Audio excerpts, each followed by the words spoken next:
ইসলাম নামক গাছের গোড়ায় আবু বকর সিদ্দিকের মতো এত পানি কেউ ঢালতে পারে নাই।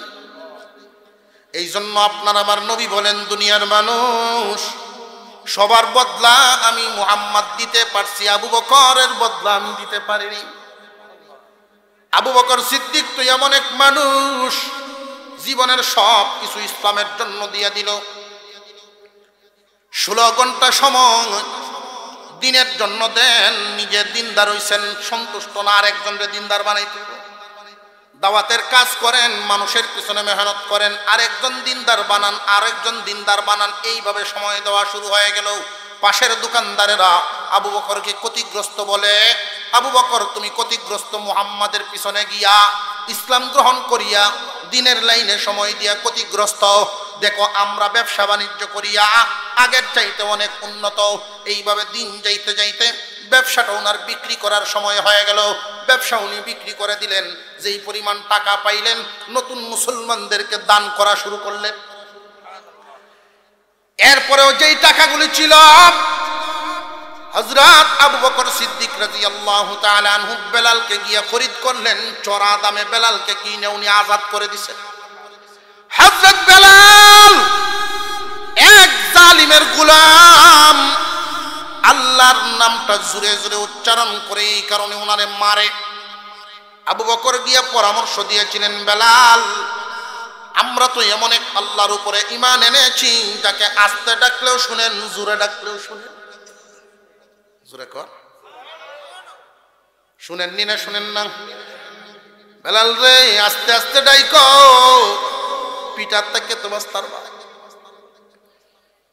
রাস্তা দিয়ে যখন ফিরত আসেন, দেখেন বেলালকে মারতে মারতে কালো শরীর রক্ত দিয়ে লাল হয়ে গেছে।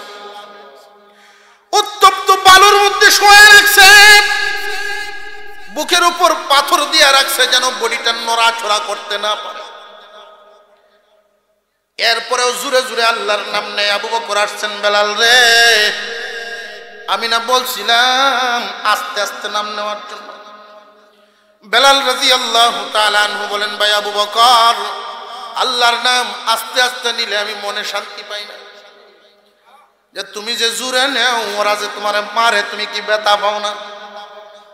এ ভাই আবু বকর, ওরা মারে আমার বডিতে, আল্লাহ শান্তি দেন আমার অন্তরে। সুবহানাল্লাহ।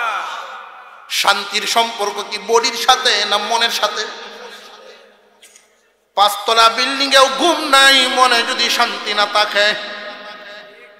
রেল লাইনেও মানুষ ঘুমায় ইট মাথার তলে দিয়া। শান্তির সম্পর্ক মনের সাথে। রে আবু বকর, ওরা মারে আমার বডিতে, আল্লাহ শান্তি দেন আমার অন্তরে, আমার দুঃখ লাগে না। আবু বকর বলেন, তাহলে এমন একজন দামি মানুষকে আমি আর গোলাম রাখবো না, কিনে আজাদ করে দেব। আল্লাহর কাছে অনেক দামি মানুষ, চড়া দামে কিনছেন। চড়া দামে কিনছেন, লম্বা কাহিনী। ওয়া নাশহাদু আল্লা ইলাহা ইল্লাল্লাহু ওয়াহদাহু লা শারীকা লাহু ওয়া নাশহাদু আন্না সাইয়্যিদানা ওয়া সানাদানা ওয়া হাবিবানা ওয়া হাবিবা রাব্বিনা ওয়া মাওলানা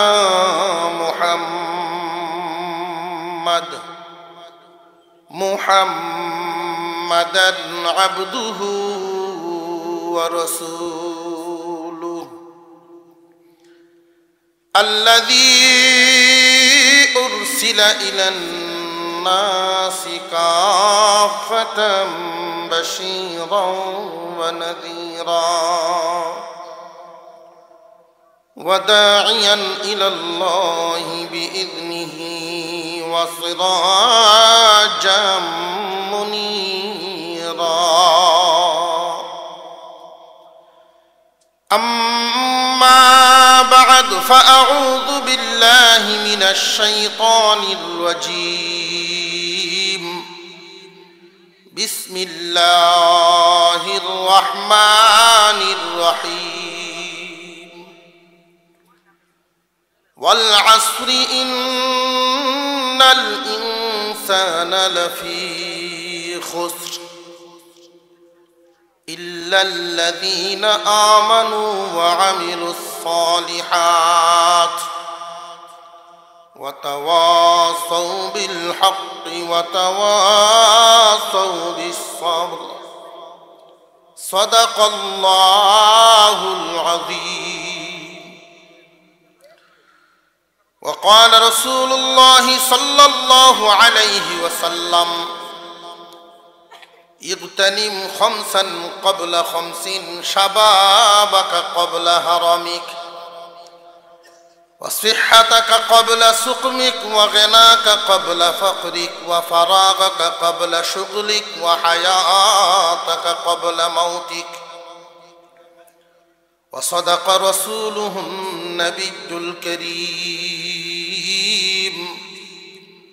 ونحن على ذلك من الشاهدين والشاكرين والحمد لله رب العالمين اللهم صل على محمد وعلى آل محمد كما صليت على إبراهيم وعلى آل إبراهيم إنك حميد مجيد اللهم بارك على محمد وعلى آل محمد كما باركت على إبراهيم وعلى آل إبراهيم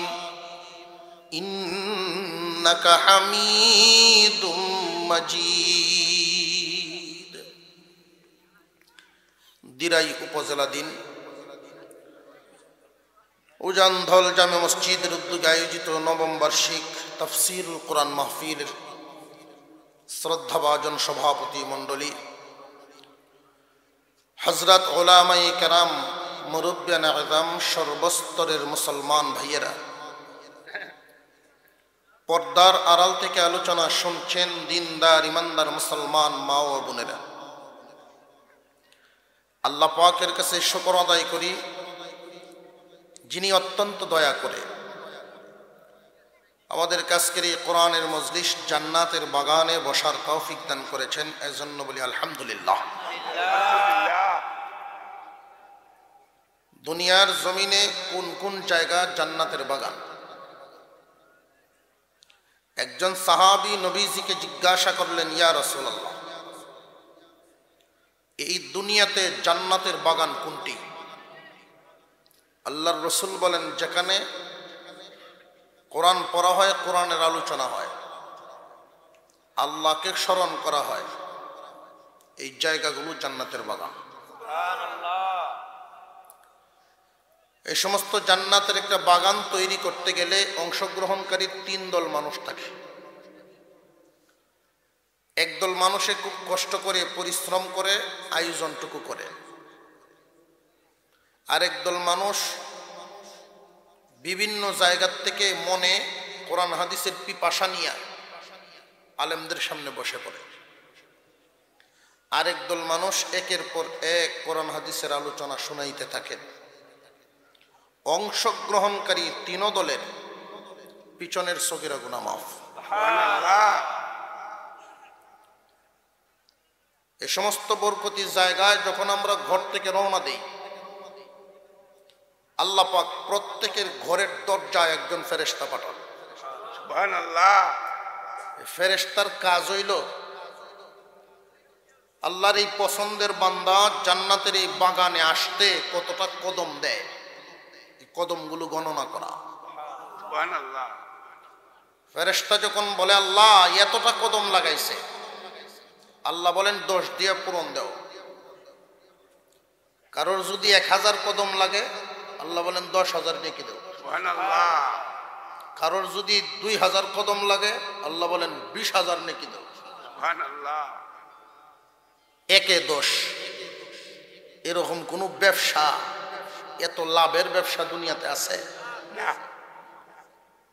যদিও হারাম লাইনে একটা ব্যবসা চলে, এটা শুনছি 100 1 না তো, তবে ইদানিং কমছে ব্যাপারীর সংখ্যা যখন বাড়ছে।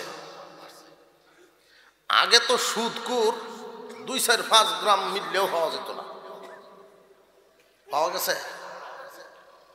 সুদ খাইলেও মানুষ লুকায় খাইতো, সুফে সুফে খাইতো, আর সুদকুর নিজের আসামি মনে করত, লুকায় লুকায় থাকতো। আর এখন জামাইয়ে যদি সুদ নাও খায়, লুকায় লুকায় বউ হইলেও খায়। সংসারের স্বামী স্ত্রী যদি না খায়, ফুত একটা বড় এটা 3 মণ দান বেচা এটাই লাগাই দেয়। বেড়ায় ছাড়ায় কোনোভাবে না কোনোভাবে কাম করতে যায়।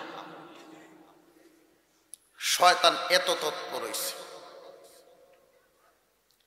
আর এই সুদকুরের মুখ এত টান, সেন্ট মারিয়া বোঝা যায় এখন এমন এক অবস্থা, বাহাদুরির সাথে সুদ খায়।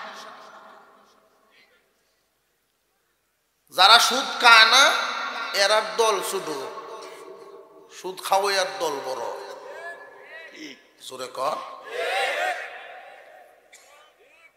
আল্লাহ তাআলা আমাদেরকে এমন একটা যুগে এত বরকতপূর্ণ একটা জায়গায় আসার তৌফিক দিয়েছেন, এজন্য সকলেই বলে আলহামদুলিল্লাহ। আজকের মাহফিলে উপস্থিতির সংখ্যা বেশিরভাগই যুবক দেখতেছি, এটা একটা লক্ষণ বালা। মনে হইতেছে কিছুদিন পরে সুদের কারবার কমে যাইব। আর কিতা কইবেন, এই শ্রোতাই গানও শুনে, এই শ্রোতাই ওয়াজও শুনে। ওয়াজ শুনলেও কান্দে, গান শুনলেও কান্দে, আছে না নাই? যখন বেলা সাপটা দিয়ে জোরে টান মারে, জোরে কুতান মারে, কলজার দোষে। হুজুরে যে বয়ান করে গেছেন ইমানের বয়ান, ইমানরে খুব যত্ন করতে। আমি একখান সূরা আপনাদের সামনে তিলাওয়াত করেছি, এত ছোট সূরা, শুনতে শুনতে মুখস্থ হয়ে যায়। সূরার নাম সূরাতুল আসর। জনসাধারণে সাধারণত বেশিরভাগ চিনে ওয়াল আসরি সূরা হিসাবে। হুজুর সাল্লাল্লাহু আলাইহি ওয়াসাল্লামের মক্কি জীবনে এই সূরা কানা নাজিল হয়। ইসলামের প্রাথমিক যুগে আল্লাহর রাসূল সর্বপ্রথম নবুয়তের দায়িত্ব পায়া পুরুষদের মধ্যে আবু বকর সিদ্দিক রাদিয়াল্লাহু আনহুকে কালিমার দাওয়াত দেন। মক্কায় কি আর কোনো মানুষ ছিলেন না? আবু বকরকে কেন? প্রশ্ন জাগেনি না জাগেনি? আবু বকর সিদ্দিক রাদিয়াল্লাহু আনহু ছিলেন নবীজির বাল্যকালের বন্ধু, একদম ছোট থেকে জীবনের শেষ পর্যন্ত সঙ্গী। আর কোন বন্ধু যদি কোনো বন্ধুকে কোনো ব্যাপারে সাপোর্ট দেয়, সত্যতার ভোট দেয়, এক বন্ধু যদি বলে আর এক বন্ধুর ব্যাপারে তার চরিত্র ভালো, দুনিয়ার সব মানুষে তাকে ভালো বলতে বাধ্য। কারণ বন্ধুর চাইতে আরেক বন্ধুরে অন্য কেউ চিনে না। বন্ধুর চাইতে বেশি বন্ধুর ব্যাপারে আর কেউ চিনে না। যা করে দুজন মিললেই করে। আবু বকর সিদ্দিক রাদিয়াল্লাহু আনহু ব্যবসার কাজে গেলেন সিরিয়ায়, নবুয়ত পাওয়ার আরো 5 বছর আগে। সিরিয়ায় গিয়ে উনি এক তাঁবুতে যখন ঘুমাইছেন, ঘুমায় স্বপ্নে দেখেন পূর্ণিমার চাঁদ আসমানে ছিঁড়ে পড়ে গেছে জমিনে। এই আসমানের চাঁদ ছিঁড়ে জমিনে পড়ে টুকরা টুকরা হয়ে গেছে, মক্কার ঘরে ঘরে ঢুকতেছে। ঘুম থেকে উঠে উনি পেরেশান, এক ইহুদি আলেমের কাছে গিয়ে বর্ণনা করলেন। ইহুদি আলেম শুনে বলেন, তুমি কে, কোথাকার আমি জানি না, তবে তোমার স্বপ্নের ব্যাখ্যা হইল পৃথিবীতে সর্বশেষ নবী যিনি হবেন, সর্বপ্রথম তার হাত ধরে তুমি কালিমা গ্রহণ করবা। এই স্বপ্ন উনি আর জীবনে কারোর কাছে বলেন নাই। 5 বছর পরে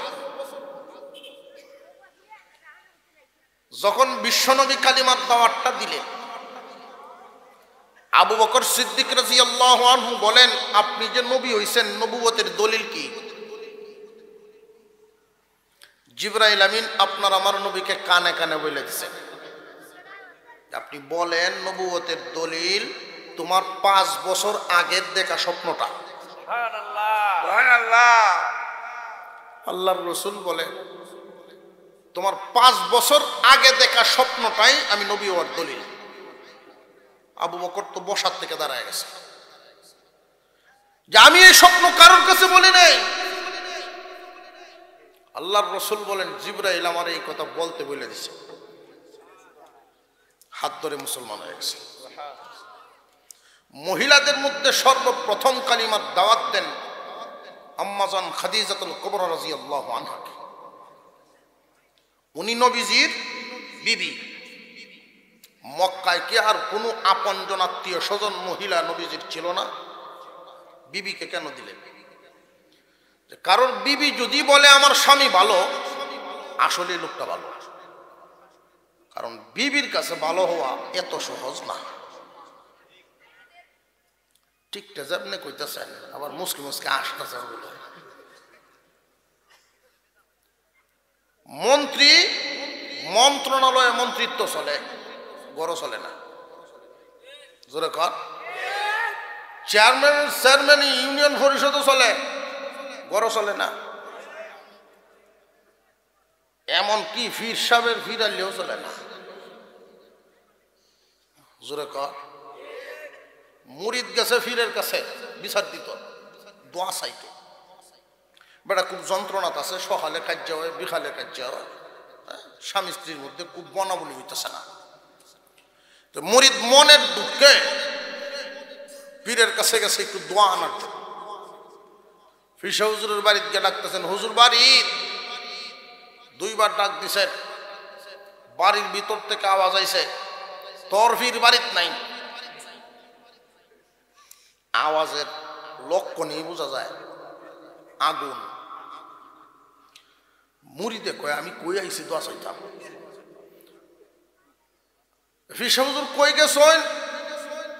তোর আগে বিশ্রাগে, তোর আগে কুজ তোরার ভিড় কই গেছে। আয়ো কাজ গো, আমিও একখান জারু লয়ে বইছি। মুরিদে কয় আল্লাহ বালা রাখছ আমারে।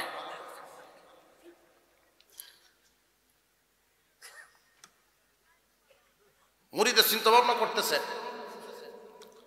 যে এমন আগুন লইয়া আমরা ফিসাবের মতো ব্যক্তি কেমনে জীবন যাপন করতেছে। ফির সাহেবের কাছে দোয়া চাইতাম না, তবে পরামর্শ দিতাম এমন বেডিরে সারণের লেগে। মুরিদ তো যেমন চিন্তা ভাবনা করতারে, কোন অসুবিধা অসুবিধা নাই। দেখি আমি আর একভাবে নি করতাম পারি।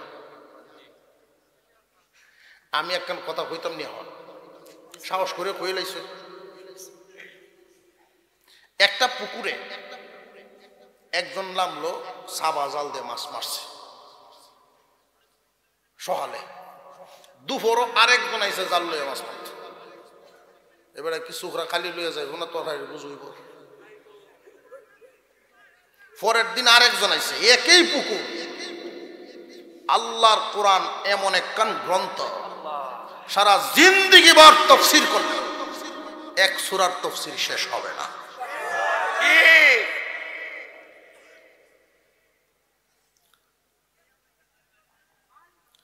হুজুর যে কথা বলে গেছেন আমি ওইটাই কইতেছি। আশ্চর্য, সূরা নেটে পড়ছি, কথা তো আর না। আর অসুবিধা কি? আর যদি কথা এটা হয়েই যায়, মিস্ত্রি দেখবেন একটা লোহার উপরে একবারই দেয় না, বারবার বারবার বাড়ি দিতেই থাকে দিতেই থাকে দিতেই থাকে। কেন? এই লোহাটা যেন ঠিক মতো বসে যায়। দাওয়াতে তাবলীগের 6 নম্বরের বয়ান।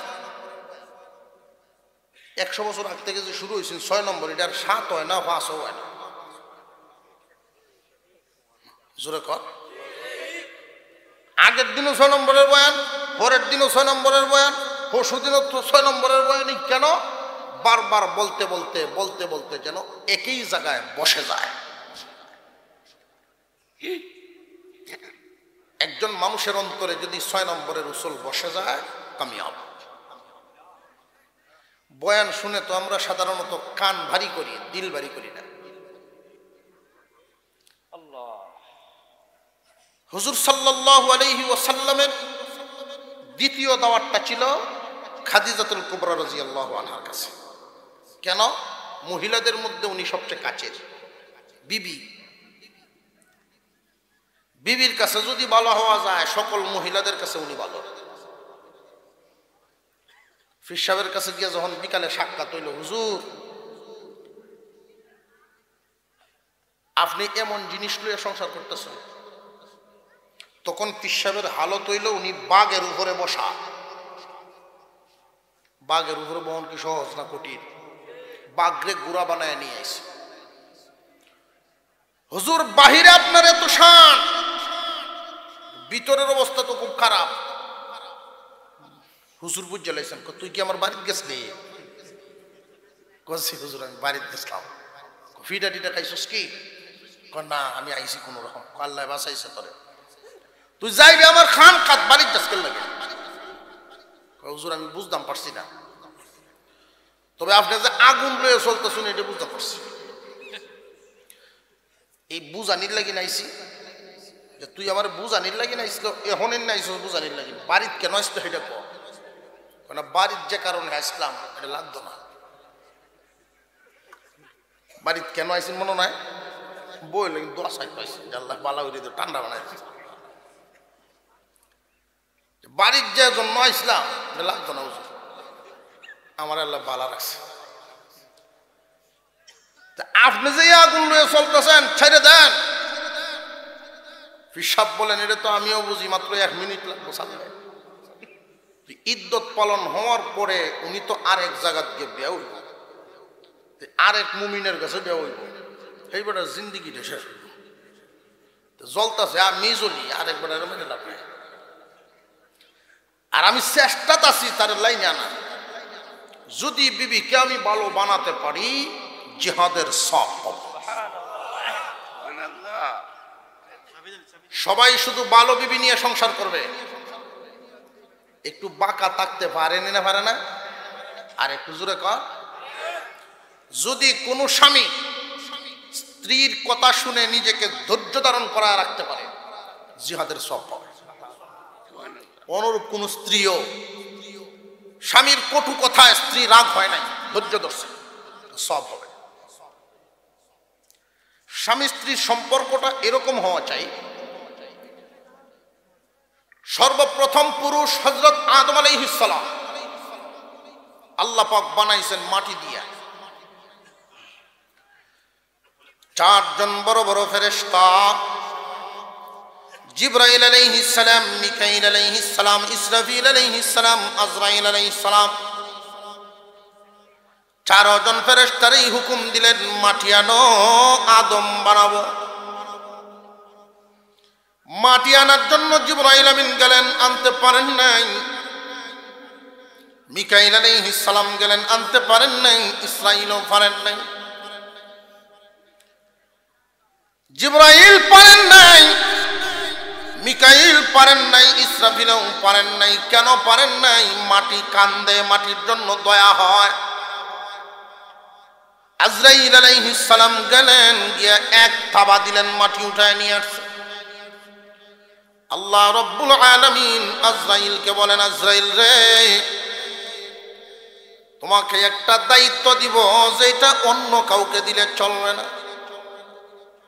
এই যে আদম বানাবো, আদমের জাতি হবে, এদের জান কবজের দায়িত্ব তোমার হাতে দিব। কারণ এর মায়া বেশি। যদি জিবরাইলটাই দায়িত্ব দেওয়া হইতো, আজরাইল যখন জান কবজ করে, স্বামীর জান কবজ করার পরে বিবি কান্দেনি না কান্দে না? বাবার জান কবজ করার পরে সন্তানে কান্দে,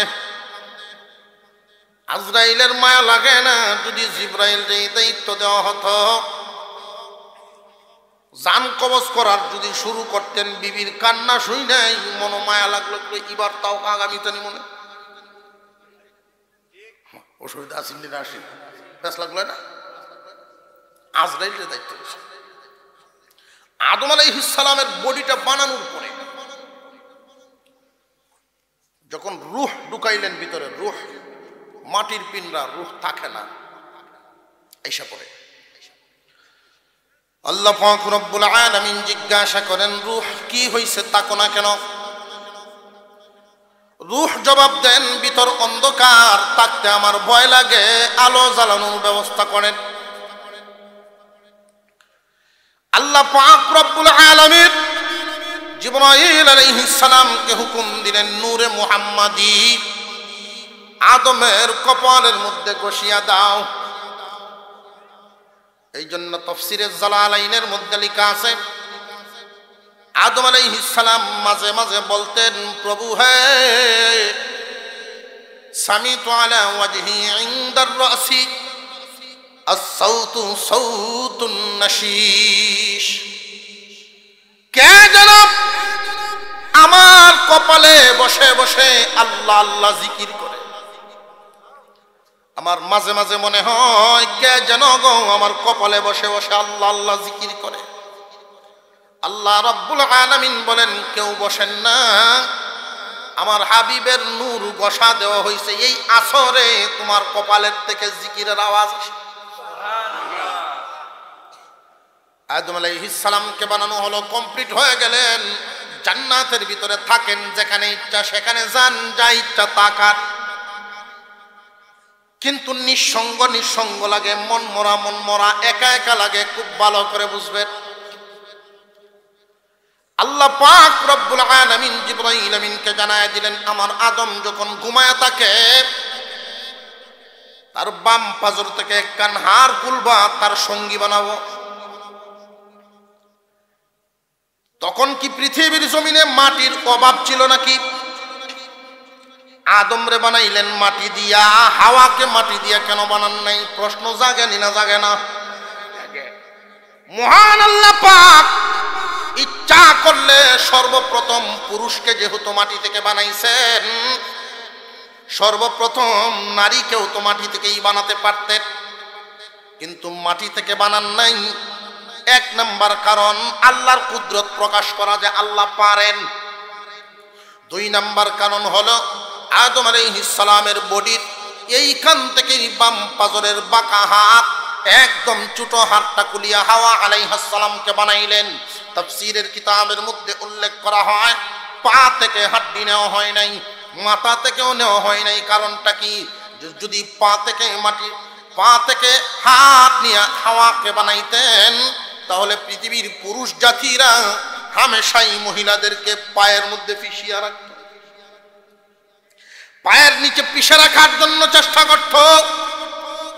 আর যদি মাথার হাড্ডি দিয়ে বানাইতেন, তাহলে এমনিই তো ডর হাইলো, কিছু কয় না, জোরে আওয়াজ দিলে আবার বাড়ি যেত না। এমনিই তো বাড়ি ঘর, কেউ যদি জিগায় কি খবর, হ্যাঁ ভালো আছি, বাড়িউলি কেমন আছে, বুঝলো যে আমার কিচ্ছু নাই, বাড়িউলি, বাড়ি যা আছে সব তার। জোরে খন।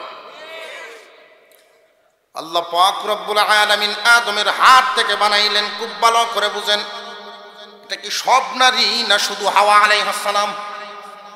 শুধু হাওয়া আলাইহিস সালাম। এই যে একজনে কইছে সব, এটা অনেকেই মনে করে যে স্বামীর বাম পাজরের হাত দিয়ে স্ত্রীরে বানাইছে, যার সাথে যার জুড়ি, এটা অনেকেই মনে করে, এটা ভুল। সর্বপ্রথম পুরুষের বাম পাজরের হাত থেকে সর্বপ্রথম নারী তৈরি, সব নারী না। সব নারী যদি তো এরকম বেডোহা মানুষও, বেআন্তাজ্যা মানুষও আছে, 30টা বে করে,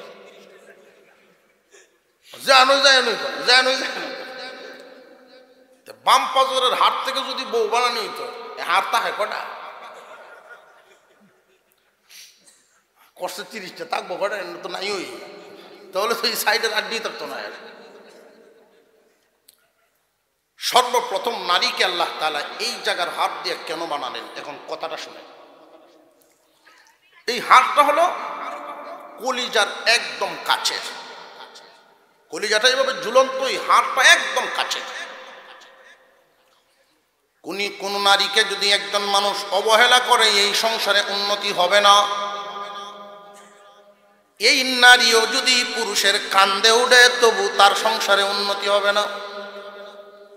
একজন নারী তার জায়গা হবে পুরুষের বুকের মধ্যে শান্তির জায়গা।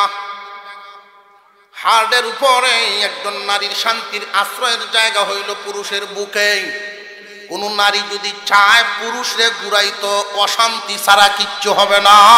কোন পুরুষ যদি চায় নারীকে সব সময় পায়ের নিচে ফেলায় রাখতো, তারও শান্তি হবে না।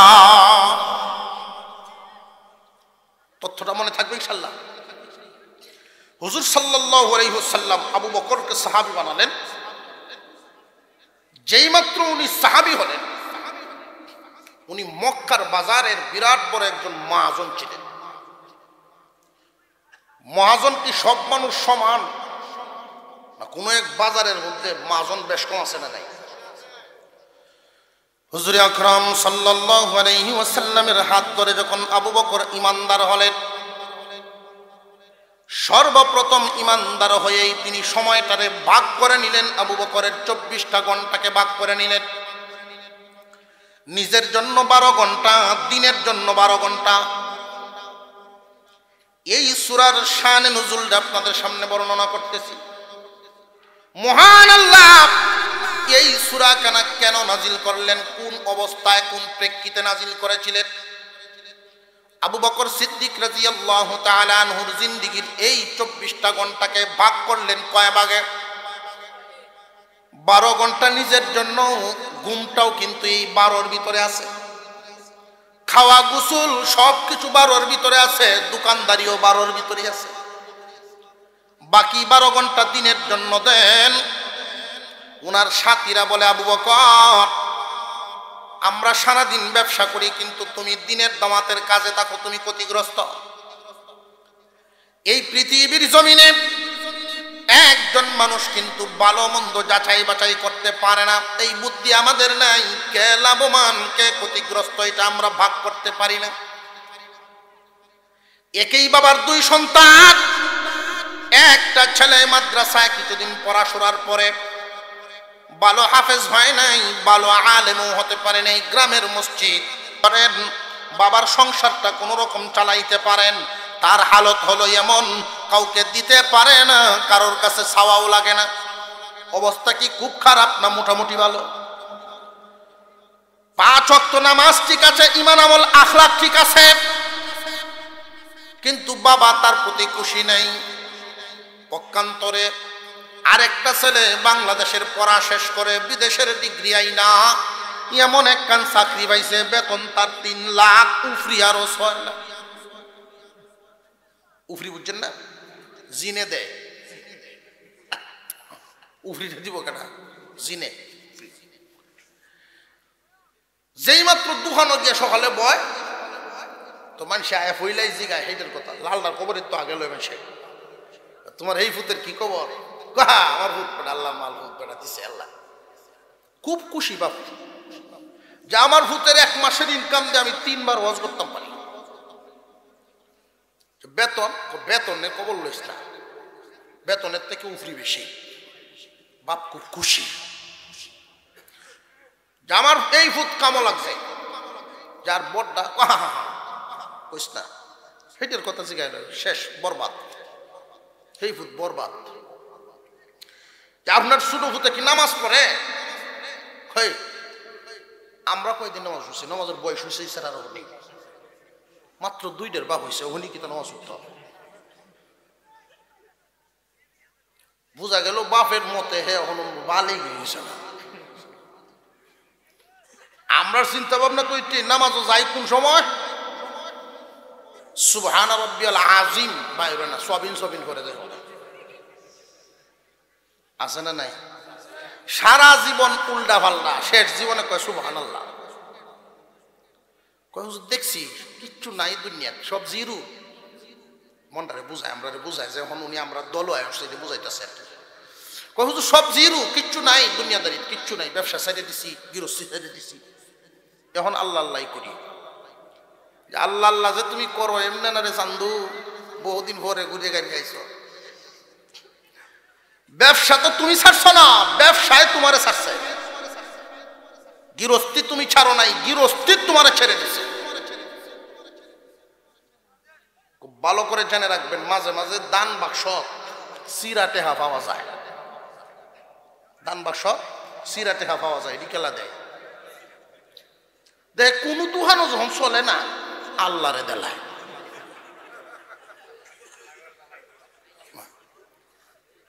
পাবলিক এই জিন্দিগির যে অংশটা কোন জায়গায় চলে না, এইটা আল্লাহরে দেলায়। কই তো চাইছেন সুবহান রাব্বিয়াল আযীম বা সবিন সবিন সবিন সবিন কবুল হইব। কেন যায় আর মসজিদ? এইটারও একটা কারণ আছে, কইলতাম নেই, হইলাইতাম নেই। আমি এই কথাগুলি বলতেছি না যুব সমাজ বেশি শিক্ষা হাসিল করার জন্য। জীবন শেষ করে এই জায়গায় না, বালেগ হওয়ার পর থেকেই তোমার উপরে হুকুম সাজদা দাও। বিবিও কয় আচ্ছা এই যে ক্যাট ক্যাট ক্যাট ক্যাট করো গরো বইয়া, তুমি মসজিদে যাইতে পারো না? কয় হ্যাঁ আমিও চিন্তা করতেছি, এই অবস্থায় যদি মরি মানছে কি কইব, একদিন নমাজ পড়লো না এই কথা কইব মানছে, এই বদনাম দূর হল অনলাইন করে মসজিদ হয়। যদি আল্লাহর বয়ে ঢুকতো, বালেগ হওয়ার পরে ঢুকার কথা, বদনাম দূর করতে হয়েছে। এই দিকে যে একটা বের আছে আর লাগায় মসজিদ বসে আল্লাহর ঘর, হুজুর আল্লাহর ঘর দুলা, তার কলজাত লাগতেছে, আল্লাহর ঘর দুলা, কষ্ট লাগতেছে তার। আল্লাহর ঘর ধুলা ঝাড়ুটালো একটু পরিষ্কার করলে কি হয়? লাভ আছে না নাই? আল্লাহর ঘর সাফ করলে কি লাভ নবীজি বলেন, কেউ যদি আল্লাহর ঘর সাফ করে দেন, আল্লাহ তার দিল সাফ করে দেন। এই গুণগুলো আমাদের মুসল্লিদের ভিতরে নাই, এই কারণেই আমাদের এই অবস্থা। 10 বছরের মুসল্লি গীবত করা ছাড়তে পারে না, কারণ কি? দিল ময়লা। 10 বছরের মুসল্লি মিথ্যা কথা ছাড়তে পারে না, দিলে ময়লা সাফ হয় না। যে আমলে দিল সাফ হবে এই আমল করে না। আবু বকর সিদ্দিক রাদিয়াল্লাহু আনহু মসজিদে সবার আগে ঢুকতেন, মসজিদ থেকে সবার পরে বাইরেতেন। ডিউটিটা কি? দরজা জানালা নিজে খুলতেন, আবার বাহির হওয়ার সময় নিজেই বন্ধ করে আইতেন। আল্লাহ পাক তার মর্যাদা কি কমাইছেন না মর্যাদা বাড়াইছেন? জিবরাইল আলাইহিস সালাম একদিন আসছেন মসজিদে নববীর সামনে। আল্লাহর জিবরাইল মসজিদে নববীর সামনে সেই জিজ্ঞাসা করেন, বলুন তো দেখি এই মুহূর্তে আল্লাহর জিবরাইল কোথায়? আবু বকর সিদ্দিক রাদিয়াল্লাহু তাআলা আনহু চোখ বন্ধ করে ফেলছেন।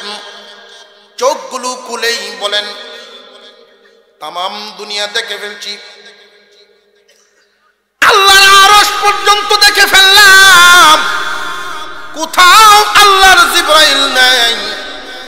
পৃথিবীর কোনায় কোনায় ঘুরে ঘুরে দেখলাম, কোথাও জিবরাইল নাই। আমার মনে হয় আমি আবু বকর আর আমার সামনে যিনি উনি আল্লাহর জিবরাইল। মর্যাদা কমছে না বাড়ছে? মসজিদ সাফ করলে মর্যাদা কমে না, মর্যাদা আরো বাড়ে। আমরা তারা কি করে? ইমাম সাহেবরে খুঁজে রুমও যদি শুয়ে থাকে, ইমাম সাহেব হুজুর উঠকাই দেখো না গাছের পাতা পড়ে রয়েছে, ইমাম সাহেবরে তুললে না গাছের পাতা সাহেব। এমন বেয়ান্তের যেমন আছে না নাই?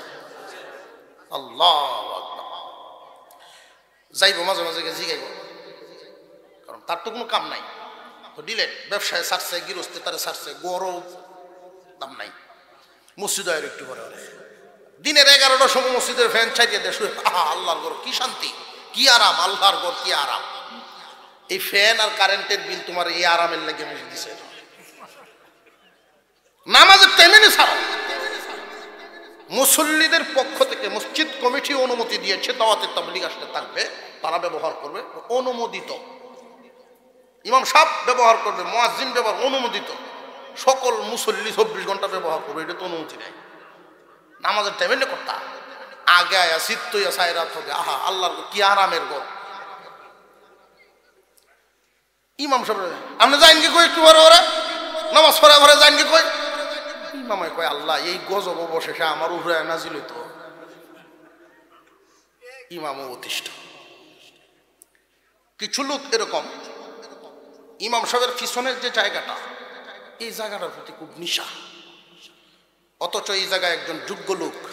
মনের দুঃখে বলি, বহুত মসজিদে গেলে যত বড় যোগ্য আলেমেই যাও, ইমামের পিছনের জায়গাটা ছাড়তে রাজি না। অনেক মুসল্লি বোঝা যায় যে কুড়াটা গাড়িয়ে বসে, এই জায়গা ছাড়তো না। কেন ছাড়ে না?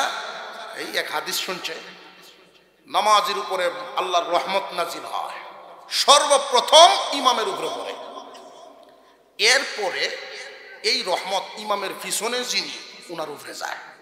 এই জায়গার প্রতি বলে লোভ জাগলো, জীবনটা যাবে এই কাটাইছি, এই জায়গাটা দিইনি নিতাম পারি। বিবি সাহেবকে কয় আমার বেয়াই যে একটা যায় নামাজ দিয়েছিল হজ তো এটা কই? তুমি যায় নামাজ কি করতা? কয়েকটা জায়গা দখল করতাম। জীবনটা কাটাইছো তুমি, আরো মানুষের সিম টেললে জায়গা দখল করিয়া মসজিদও গই তার বলছ, তুই বুঝতে না বিছাইছে না। বিসমিল্লাহির রহমানির রহিম যায় নামাজ ব্যক্তিগত মসজিদে ব্যক্তিগত যায় নামাজ বিছাইলে নিয়ত রাখতে হবে, আপনি যদি আসার আগেই অন্য কেউ বসে যায় তাকে তুলতে পারবেন না। যদি তুললে দেন বোঝা গেল জায়গা আপনি দখল করে রাখছেন, আল্লাহর ঘর দখল করে লাগে। দেখবেন এই সমস্ত যায় নামাজ বিছানেওয়ালা লোক যদি গিয়ে দেখে কেউ বই উঠছে, আস্তে আস্তে দেওয়া বিছাইলে এই বেটা লজ্জায় আনতে জায়গা আছে না নাই? তার তো এটা জানা নাই ইমামের পিছনে যিনি দাঁড়াবেন ন্যূনতম একটা যোগ্যতার দরকার। কারণ নামাজে সমস্যা হতেই পারে, ইমাম সাহেব মানুষ। একদিন ফেস লাগিয়ে বসে, ইমামের ফেস লাগিয়ে বসে, মাগরিবের নামাজ এক রাকাত কালি গেছে, গেছে, ইমাম সব পিছনে হাত দিয়া সামনে আনতে চাইতেছে, যারে ধরছে উনি তো জানে না কিস্তা। ইমাম সব সামনে টানে, মুসল্লি পিছে টানে, 2-3 টান দিতে এটা নামাজ ছাইড়ে দেয়। আমারে কেন টানো না, আমি তো জানি না কিস্তা।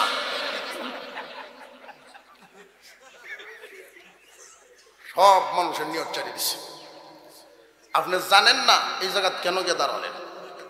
আমি তো গেছিলাম রহমতের আশায়, এরকম গজব হয় কত জানি না। তার জিন্দিগিতে এই জায়গা তার গিয়ে বসে না, একটা লাইন সিদ্ধ করছে। আল্লাহ আমাদেরকে হেফাজত করেন, বলুন আমিন। এই কথাটা বললাম এই কারণেই, সূরার শুরুতে একটা শব্দ আছে ওয়াল আসর, ওয়াল আসর। আল্লাহ বলেন আসরের কসম। কিসের কসম? আসরের কসম।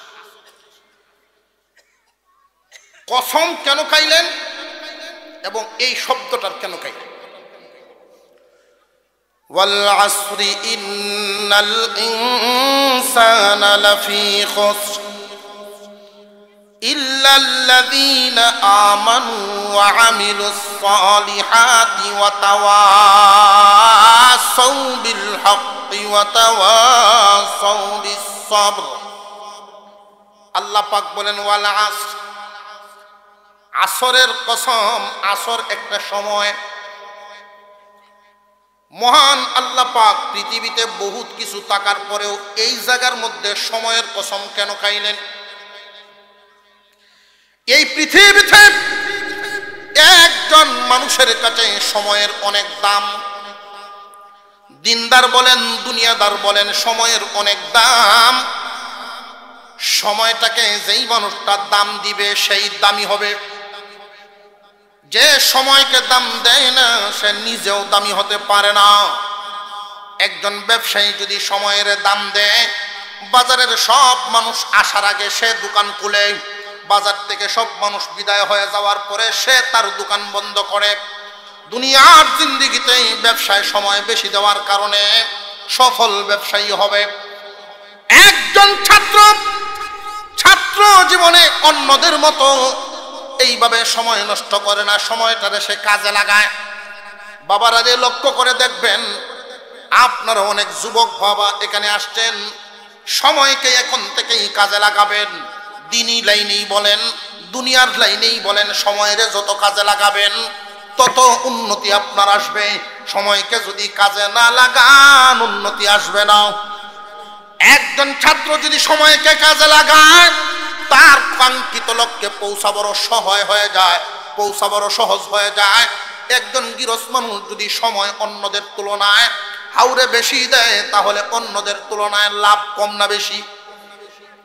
এই সময় এমন একটা গুরুত্বপূর্ণ বস্তুর নাম। একজন দিনদার যদি সময় বেশি দেন, তার ইজ্জত আল্লাহ তত বাড়ায় দেন। দুনিয়াদার সময় যদি দুনিয়ার লাইনে বেশি দেয়, দুনিয়াতে সে বড় হয়ে যায়।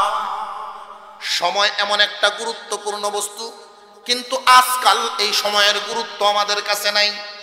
সময়ের গুরুত্ব নাই, এই কারণেই চায়ের দোকানে বৈশা সময় কাটায় 5 ঘন্টা, আল্লাহর ঘরে মসজিদে গিয়া দেয় না 5 মিনিট। সময় বান্দায় কাটায় তো ঠিক, কিন্তু ভালো জায়গায় কাটায় না। এই ওয়াল আসরি, আসরের কসম, সময় বুঝাইতে গিয়া 24 ঘন্টার ভিতরে আরো সময় আছে না নাই? আসর ছাড়া আরো সময় আছে, আসর ছাড়া। এরপরেও মহান আল্লাহ পাক অন্য কোন সময়ের কসম না খায়া আসরের সময়ের কসমটা কেন খাইলেন? কারণ হলো, বান্দারে 24 ঘন্টার ভিতরে আসরের সময়টা মানুষের জিন্দেগির সাথে মিল আছে। মানব জীবন আর এই আসরের সময় এমন একটা মিল, খুব ভালো করে দেখবেন। 24 ঘন্টার ভিতরে আসরের 5 ওয়াক্ত নামাজের মধ্যে আসরের সময়টা মানুষের জন্য বেশি পেরেশানির সময়। একজন গৃহস্থ এই টাইমে গরুগুলো বাড়িতে আনা লাগে, দোয়া দেওয়া লাগে, আবার বাজারে যাওয়ার জন্য প্রস্তুতি নেওয়া লাগে। একজন মহিলা উঠান বাড়ি ঝাড়ু দেয়, কাপড় চোপড় করে নেয়, রান্না বান্নার প্রস্তুতি নেয়।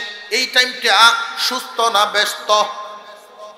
ইয়ং জেনারেশন যারা আছেন, এই টাইমটা বল এবং ব্যাট লইয়ে দৌড়ে, বল ব্যাট লইয়ে দৌড়াদৌড়ি আছেন, এরাও ব্যস্ত। একজন ব্যবসায়ী সারাদিনে যেই পরিমাণ কাস্টমার হয়, এই টাইমে এর চাইতে বেশি পায়। একজন মানুষ 5 ওয়াক্ত নামাজের মধ্যে আসরের নামাজটা তার জন্য বেশি পেরেশানির নামাজ। আসরের টাইমটা দৌড় দিয়ে চলে যায়, তার খবর থাকে না, কাজে ব্যস্ত বেশি থাকে। বাজারের ভিতরে ঢুকে গেলে কোন দিক দিয়ে আসরের টাইমটা চলে যায়, আসরের টাইমটা কোন দিক দিয়ে চলে যায় কার খবর থাকে না। ঠিক তেমনি ভাবে মানুষরে তোমার জিন্দিগিটা আসরের টাইমের সাথে মিল আছে। এমন একটা সময় ছিল তুমি ছিল শিশু, এরপরে তুমি হয়ে গেলা কিশোর। চেহারাটা অনেক সুন্দর, এই সুন্দর চেহারাওয়ালা মানুষটা, তোমার চেহারার মধ্যে কোনো দাড়ি মুছ ছিল না, ক্লিন ছিল। এমন অবস্থা আমাদের প্রত্যেকের ছিল না, ছিল না? কিছুদিন যাওয়ার পরে আয়নার সামনে দাঁড়াইলা, এই চেহারাটা আবার পশম দাড়ি দিয়া ভরে গেল, কাঁচা কাঁচা দাড়ি।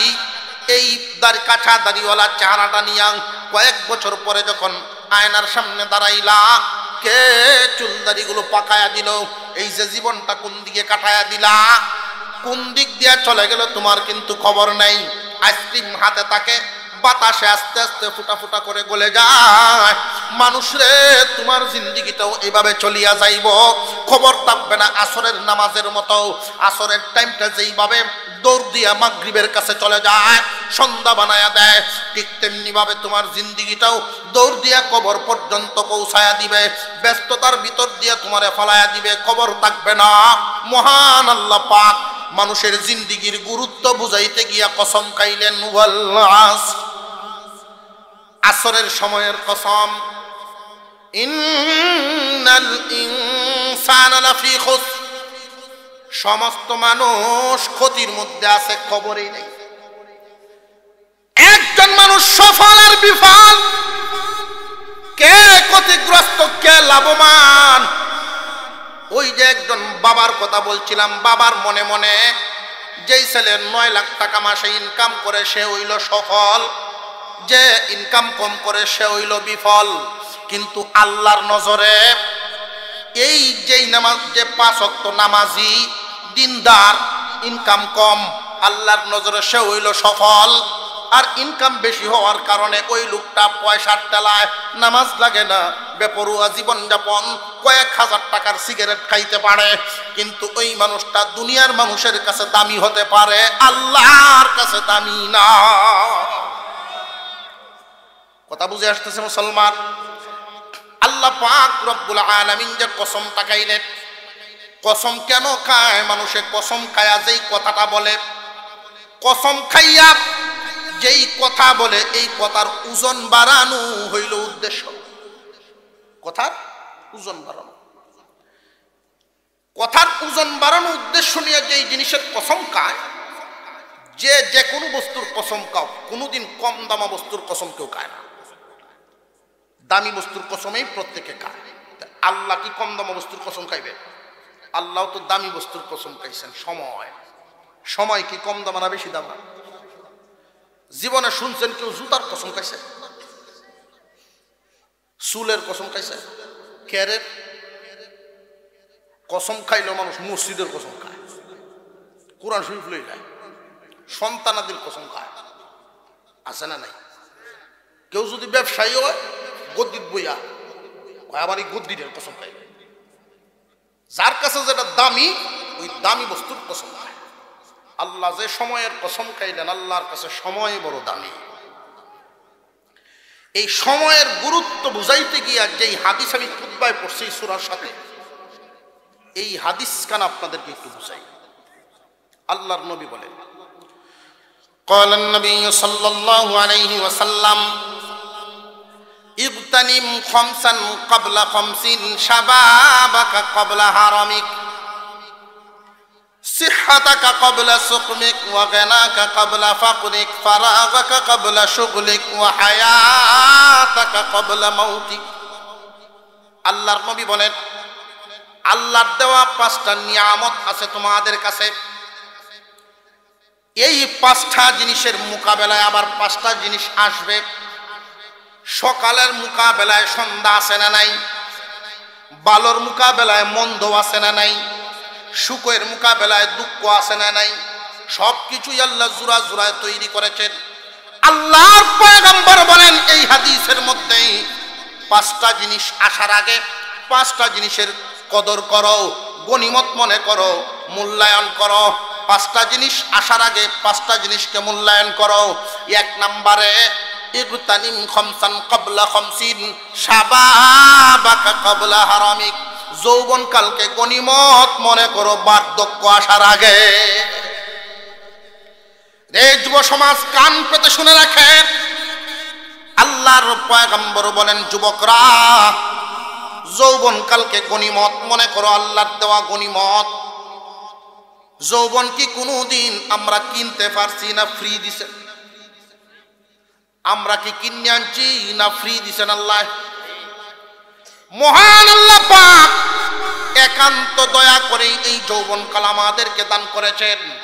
আল্লাহর পয়গম্বর বলেন, আল্লাহর দেওয়া যৌবন কালকে আল্লাহর পক্ষ থেকে গনিমত মনে করবা, গনিমত মনে করবা, গনিমত। কিন্তু মূল্যায়ন করবা বার্ধক্য আসার আগে। যৌবনকালকে কাজে লাগাও, বার্ধক্য আসার আগে যৌবনকালটারে কাজে লাগাও। কেমনে? যদি যৌবনকালে আল্লাহকে খুশি করতে পারো, বুড়া হয়ে গেলে বোনাস পাইবা। একজন মানুষ সরকারের ঘরে যদি তার যৌবনটা কাটায় দেয়, বুড়া হওয়ার পরে রিটায়ার্ড হয়ে যায়, রিটায়ার্ড হয়ে গেলে মৃত্যুর আগ পর্যন্ত তার জন্য ভাতার ব্যবস্থা আছে না নাই? ঠিক তেমনি ভাবে একজন যুবক তার যৌবনটাকে যদি আল্লাহকে খুশি করার কাজে লাগায়া দেয়, এই মানুষটা যখন বুড়া হয়ে যাবে, বিছানায় পড়ে যাবে, আগের মতো ইবাদত আর করতে পারে না, দূরে কোথাও জানাজার সংবাদ পাইলে যাইবার পারে না, বুড়া হয়ে গেছে, তাহাজ্জুদের আমল করতে পারে না, বুড়া হয়ে গেছে, সকাল বিকাল কোরআন তিলাওয়াত করতে পারে না, আগের মতো বুড়া হয়ে গেছে, 5 ওয়াক্ত নামাজ আগে যেমনে মসজিদে গিয়ে আদায় করতো, জ্বর বৃষ্টি মানে নাই, এখন আর পারে না। এই মানুষটা যখন ঘরে শুয়ে শুয়ে আফসোস করে, প্রভু গো, এমন একটা সময় ছিল সকল নেক কাজের মধ্যে আমি যাইতাম, তোমাকে খুশি করার জন্য পাগল পারা ছিলাম, এখন তো আর পারি না। বুড়া হইয়া যখন ঘরের ভিতরে আফসোস করবে, মহান আল্লাহ পাক ফেরেশতাদেরকে ডাক দিয়া বলেন, ফেরেশতারা, আমার বান্দা নিজে নিজে বুড়া হয় নাই, যেইভাবে যৌবনকাল আমি দেই বুড়া কালও আমি দেই, নিজে নিজে বুড়া হয় নাই, বুড়া কেউ হইবার চায় না, আমি আল্লাহ দেই, তারে বুড়া বানাইছি আমি। জোয়ানটি যে দিয়েছিলাম, এই জোয়ানটিটা আমি আল্লাহকে খুশি করার জন্য কাটাইছে। ও ফেরেশতারা, আমার বান্দা বিছানায় পড়ে পড়ে আফসোস করে, ফেরেশতারা দেই নেকি লিখার কলমটা কিন্তু থামাইবা না, আমি আল্লাহ হুকুম দিলাম মরার আগ পর্যন্ত যৌবনকালের ইবাদতের সব তার আমল নামায় দিয়া যাও। ইগতানিম খামসান ক্বাবলা খামসিন শাবাবাকা ক্বাবলা হারামিক। আসরের সময়ের কসম খায় আল্লাহ পাক সময়ের গুরুত্ব বুঝাইছেন। এই পৃথিবীর জমিনে প্রত্যেকটা মানুষই এক একটা দিন কাটাইবে, একদিন তার কবরের দিকে আগাইবে। কবি বলেন, কদম সুয়ে মারকাদ নজর সুয়ে দুনিয়া, কদম সুয়ে মারকাদ নজর সুয়ে দুনিয়া, किधर जा रहा है किधर देखता है, किधर जा रहा है किधर देखता है। এক একটা দিন চলে যায়, আর একদিন তুমি কবরের দিকে অগ্রসর হয়ে গেলা। কিসের মোহমায়ায় তুমি আল্লাহকে ভুলে রইছো? ব্যবসার মোহমায়ায়, যে এই ব্যবসা কিন্তু তোমার চিরবন্ধু নয়। প্রত্যেক দিন ব্যবসার গদিটা আমাকে আপনাকে ডেকে ডেকে বলে, রে দুনিয়ার মানুষ, আমাকে তোমার চিরবন্ধু বানায়ও না, তোমার আগেও আমার কাছে আর একজন ছিল, তারে বাদ দিয়ে তোমারে বসাইছি, যতদিন ভালো লাগবে ততদিন রাখবো, এরপরে তোমারে আমি আউট করি আর একজন রে আনবো। জমির উপরে আপনি হাল চাষ করেন, এই জমিন থেকে আওয়াজ আসতে থাকে, তোমার আগের মালিক কই, তোমার আগের মালিক কই। তোমার আগেও অনেকজন মালিক গুজর হয়ে গেছে, আজকে তুমি নতুন আইছো, কয়েকদিন হাল বাও, তুমি কিন্তু আমারে চিরবন্ধু বানাও। আমারে যদি বন্ধু বানাও, ভুল করবা, তোমার বন্ধু তোমার চির আপন হলেন আল্লাহ। মুসলমান ভাইয়েরা আমার, আমরা তো ভাই এই সময়টারে কাজে লাগাই না, যৌবনকালরে কাজে লাগাই না। কাজে লাগাই কোন সময়? কাজ করবার সময় চলে যায় যেই সময়। রুকুকে আর রুকু দিতে পারি না, সেজদাকে আর সেজদা দিতে পারি না। খুব ভালো করে বুঝবেন, একজন মানুষ ক্ষতিগ্রস্ত হয়ে যায়, আল্লাহ পাক সময়ের কসম খায়া বলেন, মানব জাতি সব বিফল, মানব জাতি সব ক্ষতিগ্রস্ত। আবু বকর সিদ্দিক রাদিয়াল্লাহু আনহুর কথা বলছিলাম, মনে আছে? কয় ঘন্টা দিনের কাজে দিতেন? গোয়া গেছেন গিয়া কেলা কেলা ঘুম হাত তুলে দি আমরা কারো কইতেছ।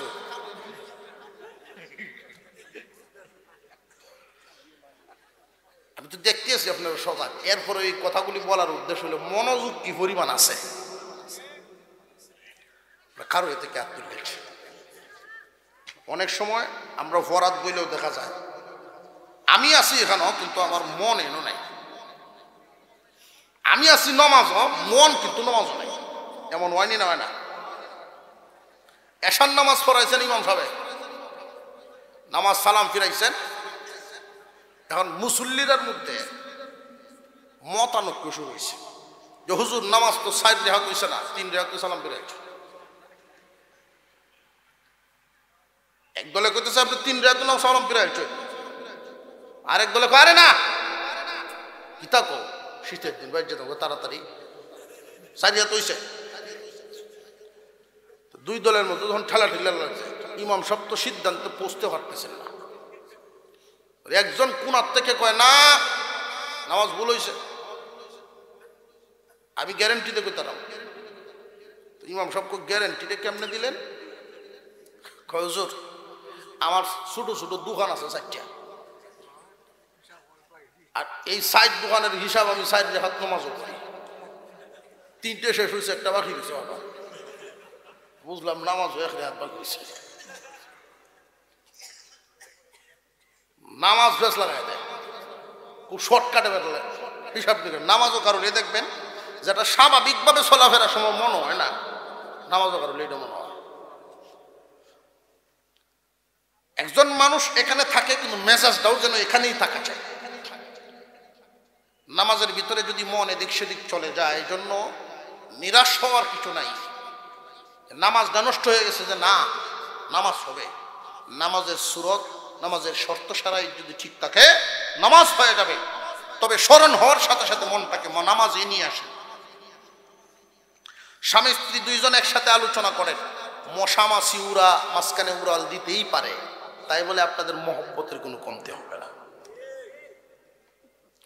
নামাজের ভিতরে আপনি দাঁড়াইলেন, আল্লাহর সামনে দাঁড়াইছেন, মন এদিক সেদিক যাইতেই পারে, নামাজের ক্ষতি হবে না, নামাজ হয়ে যাবে।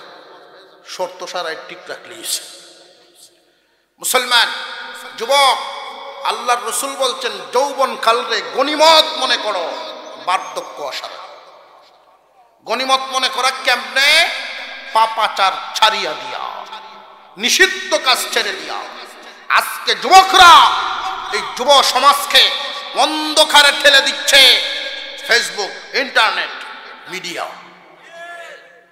যেই পরিমাণ সময় মোবাইলের পিছনে দেয়, এই পরিমাণ সময় যদি দুনিয়ার অন্য কোনো লাইনে দিত, প্রত্যেকটা ছেলে অনেক উপরে স্থান করে নিতে পারত। আমার শঙ্কা হয়, আমার ভয় হয় আমাদের আগামী প্রজন্মের ব্যাপারে। আমাদের আগামী প্রজন্ম, যুব সমাজ যেই পরিমাণ সময় মোবাইলের পিছনে দিচ্ছে, আহমদ শফী সাহেব রহমতুল্লাহি আলাইহি তিনি বলেছিলেন বাংলাদেশকে একটা বিপদের দিকে ঠেলে দেওয়া হচ্ছে। এই ফেসবুক, ইন্টারনেট বাংলাদেশের যুবকদের মেধা শূন্য করে ফেলবে, মেধা শূন্য করে ফেলবে, এদের মস্তিষ্ক শূন্য করে ফেলবে। দেশ চালানোর মতো যোগ্য লোক পর্যন্ত পাওয়া যাবে না। সময় যেই পরিমাণ মোবাইলে দেয়, দেখবেন 2টা, 2:30, 3টে পর্যন্ত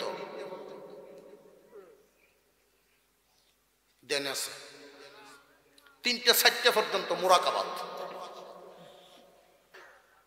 তার মস্তিষ্ক তখন এমন অবস্থায় পৌঁছে, বাবা আপন, মা আপন, তারাও যদি বলে তুই দেল্লা ঘুমা, তুমি যাও, তুমি কিতা বুঝো, মা বাপ রে কই কিতা বুঝো। এমন বেয়াদব সন্তান আছে না নাই?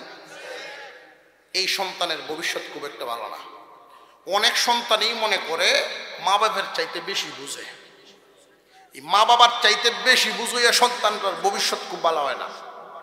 একবার গেছে বাজারও, ব্যবসা করে মানুষ, তরি তরকারি বেচে, যে সময় যেটা হয়, লাউ, মুড়ি, সিম, আলু যেটাই হয়। তো একদিন আলু বেচতেছে, তো ছেলে গেছে, আব্বা এখনো আলু বেচা হইছে না তোমার? ওই ওহুত, এত সহজে কি ব্যবসা করন যায়? কথা যে তুমি যাও, আমি একটু বই, তুমি তো আসলে বুঝো না সপ্তাহ, তুমি যাও। তো ভূতের মাঝে মাঝে বাপের এভাবে কই হই দম হয়, প্রায় হুদানিত্য আছে, বাপের কম বুঝে কয় না, বাপ বেক কল ফুত তাইন কুবাক কল। তো বাপ মনে মনে ভাবতেছে না, আসরের নামাজটা ভরিয়াই একটা চাও খাই, 4 রাকাত নামাজ পড়তে আর 1 কাপ চা খাইতে 10-15 মিনিটের ভিতরে শেষ। সর্বোচ্চ না 20 মিনিটই লাগলো। 20 মিনিট পরে ফুতায় বাপ হায়া দেখে ফুতে পাল্লা ভাতর দইতাছে, বস্তা বস্তা গুছাইয়া পাল্লা ভাতর দই। ওহু, এ তো তাড়াতাড়ি বুঝছালাইছে কেমনে? ব্যবসা জানার লাগতো না, ব্যবসা তো জানতে হবে আগে। খুব ভালো হয়েছে রে, কত করে বেচছ? 8 টাকা কেজি। কেটে কি করলে? 12 টাকা তো আমার কিনা। ও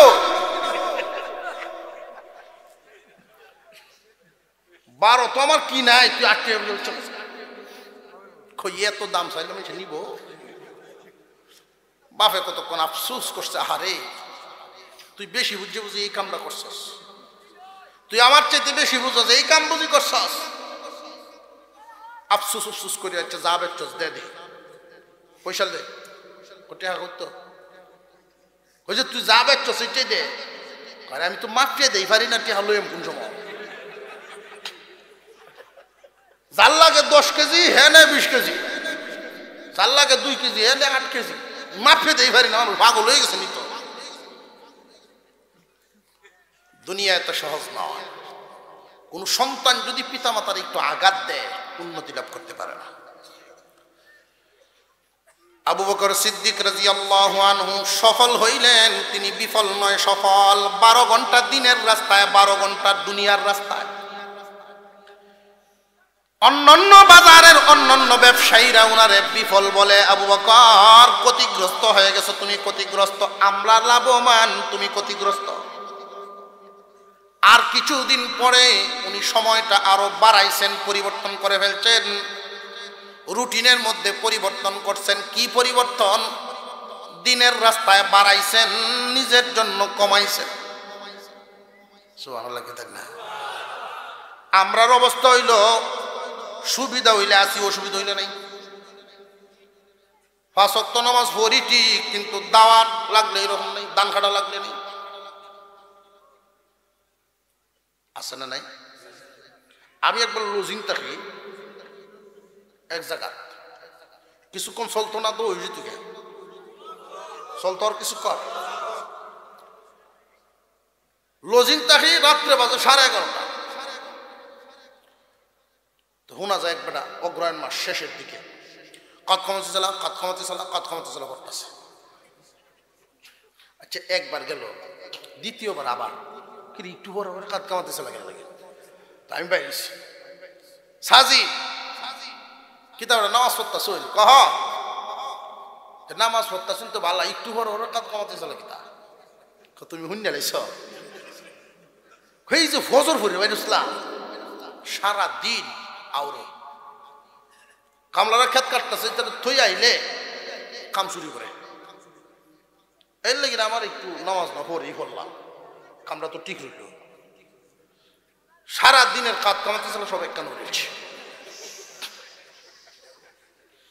জহুর, আসর, মাগরিব আর এশা সাইরোটা এক কানে করিয়া দেওয়া লাগছে, এক করে রয়েছে। আমরা অবস্থা হলো এই, দুনিয়াকে প্রাধান্য কি? প্রাধান্য দিই, দিন রে প্রাধান্য কম দেই। দিনের গুরুত্ব কম, দুনিয়ার গুরুত্ব বেশি। আর দুনিয়ার গুরুত্ব বেশি দিয়া যদি টিনের ঘর পাল্টাইয়া পাকা বিল্ডিং করতারি আমি সফল। এগুলো আমরা হিসাব। আমার ছেলেটা আগে কামাই তো 20,000, এখন কামায় 50,000, আমি সফল, সে সফল, এরকম চিন্তা ভাবনা। আগে আছেন মেম্বারই, এখন হচ্ছে চেয়ারম্যান, এই হলো সফল। অর্থাৎ দুনিয়ার লাইনে উন্নতিটাই আমরা সফলতার মাপকাঠি মনে করি, চাবিকাঠি মনে করি। তো সাহাবায়ে কেরাম তারা দিনের লাইনে বেশি দিতে পারলে সফলতা মনে করতেন, আর ওইটাই সঠিক। আবু বকর আগে দিনের 12 ঘন্টাকে এখন 16 ঘন্টা বানাইছেন। নিজের জন্য যেই রাখছিলেন 12 ঘন্টা, এটা 8 ঘন্টায় আনছেন। সামান্য ঘুমান, সামান্য সময় গিয়া দোকানে সময় দেন, বাকি সব টাইম দিনের জন্য। ইসলাম নামক গাছের গুড়ায় আবু বকর সিদ্দিকের মতো এত পানি কেউ ঢালতে পারে নাই। এই জন্য আপনার আমার নবী বলেন, দুনিয়ার মানুষ সবার বদলা আমি মুহাম্মদ দিতে পারছি, আবু বকরের বদলা আমি দিতে পারিনি। আবু বকর সিদ্দিক তো এমন এক মানুষ, জীবনের সব কিছু ইসলামের জন্য দিয়ে দিল। 16 ঘন্টা সময় দিনের জন্য দেন, নিজে দিনদার হইছেন, সন্তুষ্ট না, আরেকজনকে দিনদার বানাইতে। দাওয়াতের কাজ করেন, মানুষের পিছনে মেহনত করেন, আরেকজন দিনদার বানান, আরেকজন দিনদার বানান, এইভাবে সময় দেওয়া শুরু হয়ে গেল। পাশের দোকানদারেরা আবু বকরকে ক্ষতিগ্রস্ত বলে, আবু বকর তুমি ক্ষতিগ্রস্ত, মুহাম্মাদের পিছনে গিয়া ইসলাম গ্রহণ করিয়া দিনের লাইনে সময় দিয়া ক্ষতিগ্রস্ত। দেখো আমরা ব্যবসা বাণিজ্য করিয়া আগের চাইতে অনেক উন্নত। এইভাবে দিন যাইতে যাইতে ব্যবসাটা ওনার বিক্রি করার সময় হয়ে গেল। ব্যবসা উনি বিক্রি করে দিলেন। যেই পরিমাণ টাকা পাইলেন নতুন মুসলমানদেরকে দান করা শুরু করলেন। এরপরেও যেই টাকাগুলি ছিল হযরত আবু বকর সিদ্দিক রাদিয়াল্লাহু তাআলা আনহু বেলালকে গিয়ে খরিদ করলেন। চড়া দামে বেলালকে কিনে উনি আজাদ করে দিয়েছেন। হযরত বেলাল এক জালিমের গোলাম, আল্লাহর নামটা জোরে জোরে উচ্চারণ করে এই কারণে ওনারে মারে। আবু বকর গিয়ে পরামর্শ দিয়েছিলেন, বেলাল আমরা তো এমন এক আল্লাহর উপরে ঈমান এনেছি যাকে আস্তে ডাকলেও শুনেন, জোরে ডাকলেও শুনেন। জোরে কর, শুনেন নি না শুনেন না? বেলাল রে আস্তে আস্তে ডাইকো, পিটার থেকে তো বস্তার বা। রাস্তা দিয়ে যখন ফিরত আসেন দেখেন বেলালকে মারতে মারতে কালোর শরীর রক্ত দিয়ে লাল হয়ে গেছে। উত্তপ্ত বালুর মধ্যে শুয়ে রাখছে, বুকের উপর পাথর দিয়ে রাখছে যেন বডিটা নড়াচড়া করতে না পারে। এরপরেও জুড়ে জুড়ে আল্লাহর নাম নেই আবু বকর আসছেন, বেলাল রে আমি না বলছিলাম আস্তে আস্তে নাম নেওয়ার জন্য। বেলাল রাদিয়াল্লাহু তাআলা আনহু বলেন, ভাই আবু বকর আল্লাহর নাম আস্তে আস্তে নিলে আমি মনে শান্তি পাই না। যে তুমি যে জুড়ে নেও ওরা যে তোমার মারে তুমি কি ব্যথা পাও না? এ ভাই আবু বকর ওরা মারে আমার বডিতে, আল্লাহ শান্তি দেন আমার অন্তরে। সুবহানাল্লাহ। শান্তির সম্পর্ক কি বডির সাথে না মনের সাথে? পাঁচতলা বিল্ডিং এও ঘুম নাই মনে যদি শান্তি না থাকে। রেল লাইনেও মানুষ ঘুমায় ইট মাথার তলে দিয়া। শান্তির সম্পর্ক মনের সাথে। রে আবু বকর ওরা মারে আমার বডিতে, আল্লাহ শান্তি দেন আমার অন্তরে, আমার দুঃখ লাগে না। আবু বকর বলেন, তাহলে এমন একজন দামি মানুষকে আমি আর গোলাম রাখবো না, কিনে আজাদ করে দিব। আল্লাহর কাছে অনেক দামি মানুষ, চড়া দামে কিনছেন, চড়া দামে কিনছেন, লম্বা কাহিনী। এই খবর বিশ্বনবীর কাছে গেছে। নবীজি বলেন, আবু বকরকে গিয়া বলো এ তো ফজিলতপূর্ণ কাজের জন্য যেন আমারেও শরীক রাখে এই কাজে। আবু বকর বিশ্বনবীর কাছে আইসা বলেন, নবীজি আমার দোকান বেচার যত টাকা ছিল সব দিয়া বেলালকে কিনে আমি আজাদ করে দিচ্ছি। এখন কি আর আবু বকরের কিছু আছে নাকি? এই তো আবু বকরকে তারা বলতে লাগলো, আবু বকর ক্ষতিগ্রস্ত, আমরা হইলাম লাভবান। আবু বকর ক্ষতিগ্রস্ত মুহাম্মাদের সাথী হইয়া, আর আমরা হইলাম লাভবান, আমরা সফল। এই দুনিয়াদারিতে কেউ যদি বড় হয় এই মানুষ কি সফল হতে পারবে নাকি? শুধু দুনিয়া দিয়া কি সফলতার চাবিকাঠি মাপকাঠি করা যাবে নাকি? আল্লাহ পাক রব্বুল আলামিনের পয়গম্বরের কাছে আবু বকর বাজার থেকে এই কথা শুনতে শুনতে ওনার কান বাড়ি হয়ে গেছে। বিশ্ব নবীর কাছে আসলেন, নবীজিকে আয়েশা বললেন, ইয়া রাসূলুল্লাহ আমি আবু বকর আপনার কাছে আসার কারণে, আরো ভাই সবের আপনার কাছে আসার কারণে আমরা কি ক্ষতিগ্রস্ত, ওরা কি লাভবান কিনা, এটার একটা ফয়সালা আপনার কাছ থেকে শুনতে চাই। অগনবীজি একজন মানুষ খুব ভালো করে বুঝবেন, দুইজন রিকশাওয়ালা যদি একসাথে রিকশা নিয়ে বাহির হয়, বাইর হইছে সকাল 10টায়, ঘরে আসলো আবার রাত 10টায়, 12 ঘন্টা ডিউটি করার কারণে জহুর আসর মাগরিব এশা 4 ওয়াক্ত নামাজ আছে না নাই?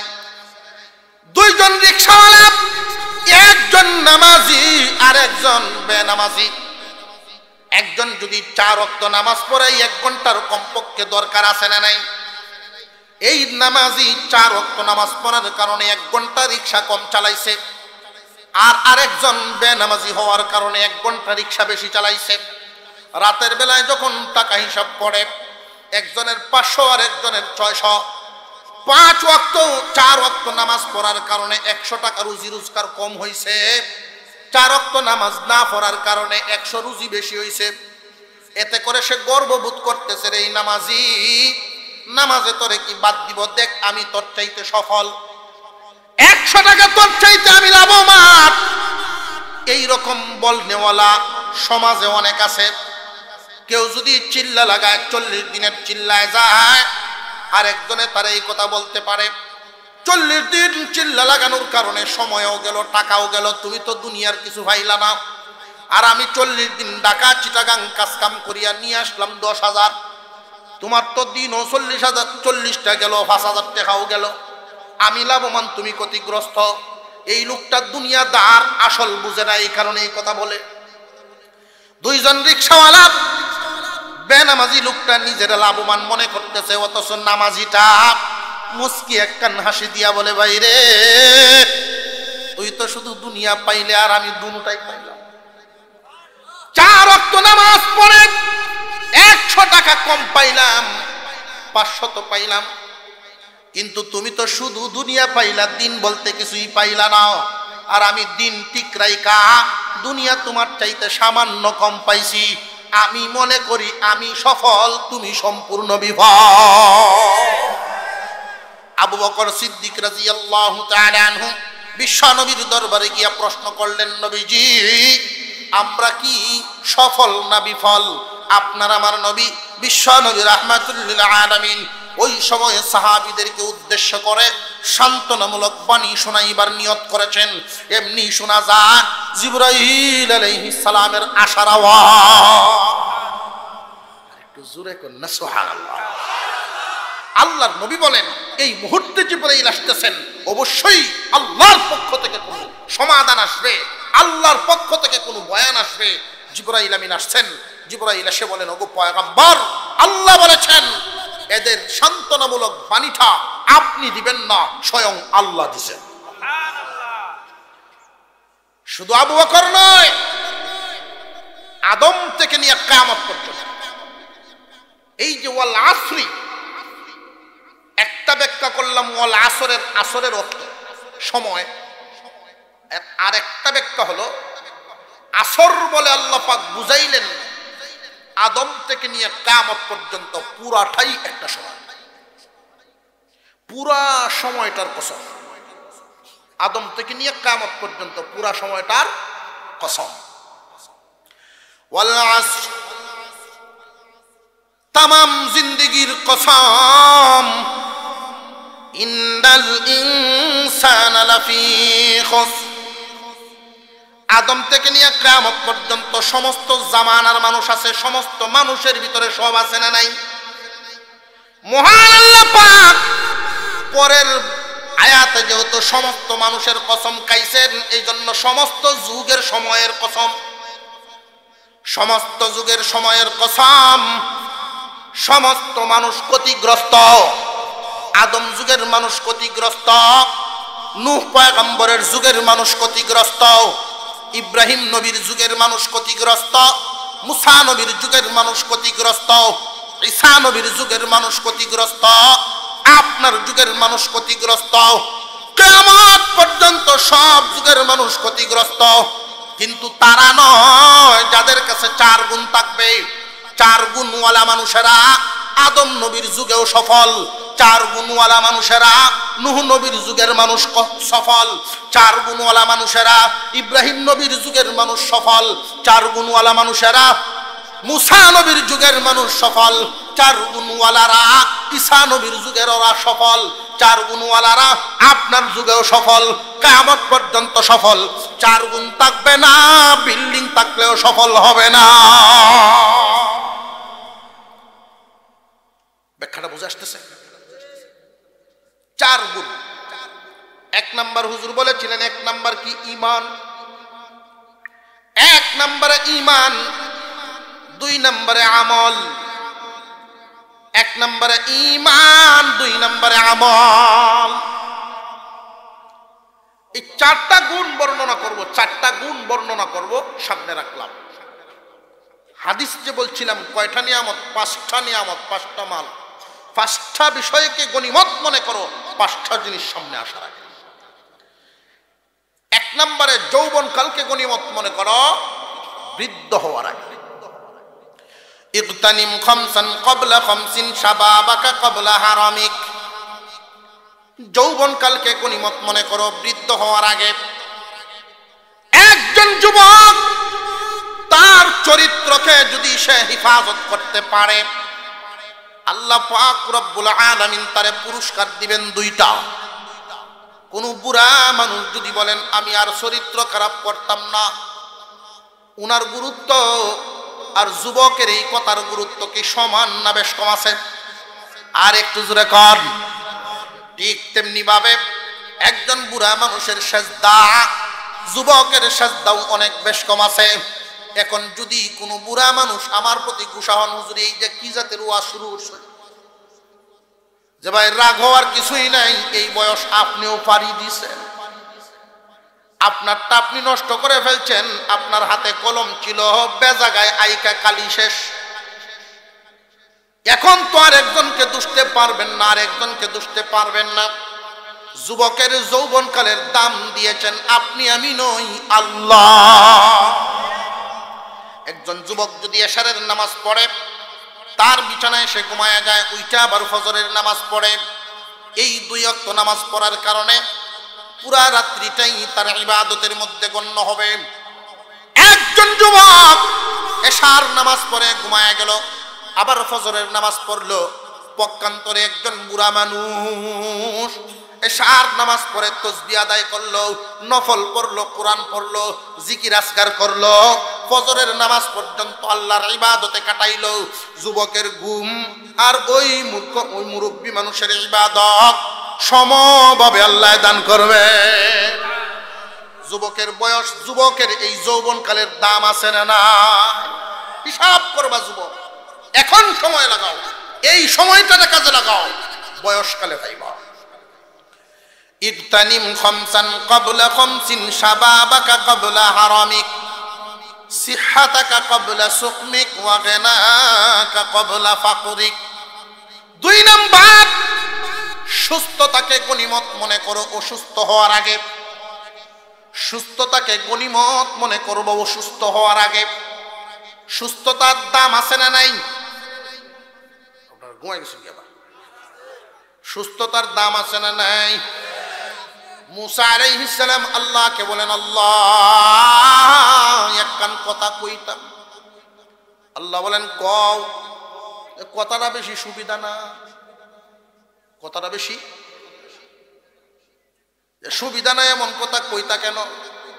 এই জন্যই তো অনুমতি চাইতেছি। মুসা আলাইহিস সালাম তো আল্লাহর সাথে সরাসরি কথা বলতে পারতেন।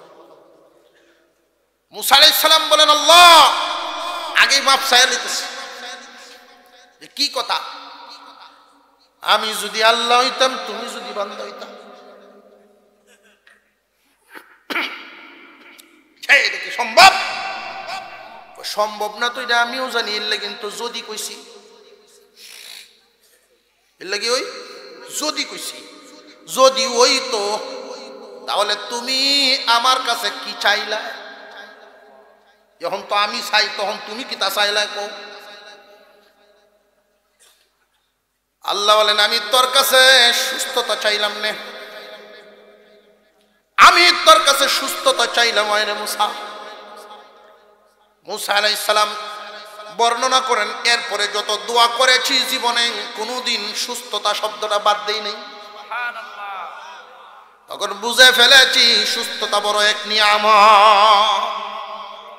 সুস্থতা করো কত বড় নিয়ামত, অসুস্থ না হইলে বোঝা যায় না। এই জন্য নবীজি বলেন 2 নাম্বার, 5টা জিনিসকে গনিমত মনে করবা 5টা জিনিস আসার আগে। 1 নম্বরে যৌবন কালটারে গনিমত মনে করবা বার্ধক্য আসার আগে। 2 নম্বরে সুস্থতাকে গনিমত মনে করবা অসুস্থতা আসার আগে। অসুস্থতা কত বড় আযাব, কত বড় শাস্তি যে হইছে সে জানে।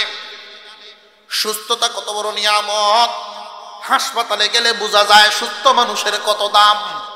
হাসপাতালে গেলে বোঝা যায় সুস্থ মানুষের কদর কত। 2 দিন থাকলে সুস্থ মানুষটা অসুস্থ হয়ে যায়। রোগী একজনের টানলে সুস্থ মানুষটা অসুস্থ হয়ে যায়। এখন এখানে একটা ব্যাখ্যামূলক আলোচনা। সুস্থতাকে গনিমত মনে করো অসুস্থ হওয়ার আগে। আমি অসুস্থ হওয়ার আগে সুস্থতাকে গনিমত কিভাবে মনে করো যে পারলে রুগীর সেবা করো? কেউ যদি সুস্থ থাকা অবস্থায় কোনো অসুস্থ মানুষের সেবা করে, অসুস্থ মানুষ কি আর একজন অসুস্থ মানুষের সেবা করতে পারে নাকি? নাডার আওয়াজ তো লক্ষণ বলা না। কোন অসুস্থ মানুষ কোন রুগী কি আরেক রুগীর সেবা করতে পারে? আল্লাহর নবী বলেন নিজে রুগী হওয়ার আগে আরেক রুগীর সেবা করো। অনেকের মা বাপ এমন বুড়া হইছেন, ঘরের ভিতরে স্ট্রোক করে পড়ে আছেন। বুড়া মানুষ টানতে টানতে, রুগী টানতে টানতে অনেকে অতিষ্ঠ হয়ে যায়। আল্লাহর পয়গম্বর বলেন কেউ যদি এমন হয় কোনো একজন রুগীর সেবা করো, সুসংবাদ লও তোমার নামে আল্লাহ পাক জান্নাতে বালাখানা বানাইতেছেন। রুগীর সেবা করলে তুমি লসে পড়বা না, রুগী যদি টানবার পারো জান্নাতের মালিক হইবা।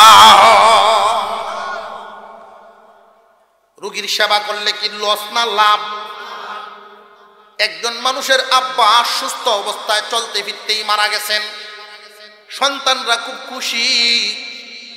অন্যান্য সন্তানদের আবার এমন আছে, কোনো একজনের সন্তান বড় হয়েছেন, সংসারী হয়েছেন, উনি গর্ভবতী হয়ে গেছেন। এই সন্তান যদি এটা মনে না করে, তারার কপাল বালা, আমার কপাল খারাপ। তারার আব্বা কত সুস্থ অবস্থায় মারা গেছে, আমার আব্বা বুড়ো হয়ে গর্ভবতী হয়েছে, টানতে টানতে যান শেষ। এইরকম যেন মনে না করে, বাবা রে তোমার আব্বারে আল্লাহ বিছানায় ফালাইয়া, তোমার আম্মারে আল্লাহ বিছানায় ফালাইয়া, তোমারে দিয়া টানাইয়া খেদমত করাইয়া, তোমারে জান্নাতের মালিক বানাইয়া তারারে বিদায় দিব। এটা বুঝতে হইব। এটা কয় নাম্বার গেল? ইগতানিম খামসান ক্বাবলা খামসিন শাবাবাকা ক্বাবলা হারামিক। যৌবন কালকে গনিমত মনে করো বুড়া হওয়ার আগে, সুস্থতাকে নিয়ামত গনিমত মনে করো অসুস্থ হওয়ার আগে। এটা কয় নম্বর গেল? 2 নম্বর। গানাকা ক্বাবলা ফাকরিক। দনিত্বকে গনিমত মনে করো গরিবী আসার আগে। সম্পদ দেওয়ার মালিককে সন্দেহ আছে মনে হইতেছে, কেউ কয় কেউ কয় না। সম্পদ দেওয়ার মালিককে, সম্পদ দেওয়ার মালিক যদি আল্লাহ হন, তাহলে যারা ধনী, ধন সম্পদ পায় লাভ দেওয়ার কিছু নেই, কারণ এর মালিককে আল্লাহর পয়গম্বর বলেন সম্পদ দেওয়ার মালিক আল্লাহ। সুতরাং তুমি ধনী হইছ, মালের শুকর আদায় করো, গনিমত মনে করো, মাল সুন্দরভাবে ব্যবহার করো। মুফাসসির ওয়াল মুহাদ্দিসিন এই হাদিসের ব্যাখ্যা করতে গিয়ে এইভাবেই বলেন, রে দুনিয়ার মানুষ, আজকে তুমি ধনী, কালকে ফকির হয়ে যেতে পারো। এই জন্য কবিগণ বলেন সকালবেলার ধনী ফকির সন্ধ্যাবেলা, নদীর পার ভাঙে ওপার গড়ে, এই তো নদীর খেলা। সকালবেলার ধনী তুমি, ফকির সন্ধ্যাবেলা। আছে না নাই? এই ধনী সকাল এবং সন্ধ্যা বলতে কি বুঝাইলেন? সকাল বলতে মানুষের প্রথম জীবন, সন্ধ্যা বলতে মানুষের শেষ জীবন। মানুষের প্রথম জীবনে সম্পদ ছিল, তার চলাফেরা অপচয়, গান বাজনায় টাকা পয়সা দেওয়া, ইচ্ছা মতো চলেছে। কিন্তু তার শেষ জীবনে এমন অবস্থা হইছে, ঔষধ কিনে খাওয়ার সামর্থ্য নাই, এমন অবস্থাও আছে না নাই? আল্লাহ পাক রব্বুল আলামিন সম্পদ দেন, এক সময় দিয়া পরীক্ষা করেন, দুনিয়ার মানুষ রে সম্পদটা পায়া তোমার পজিশন কোন পর্যায়ে থাকে, মাওলা এটা পরীক্ষা করেন।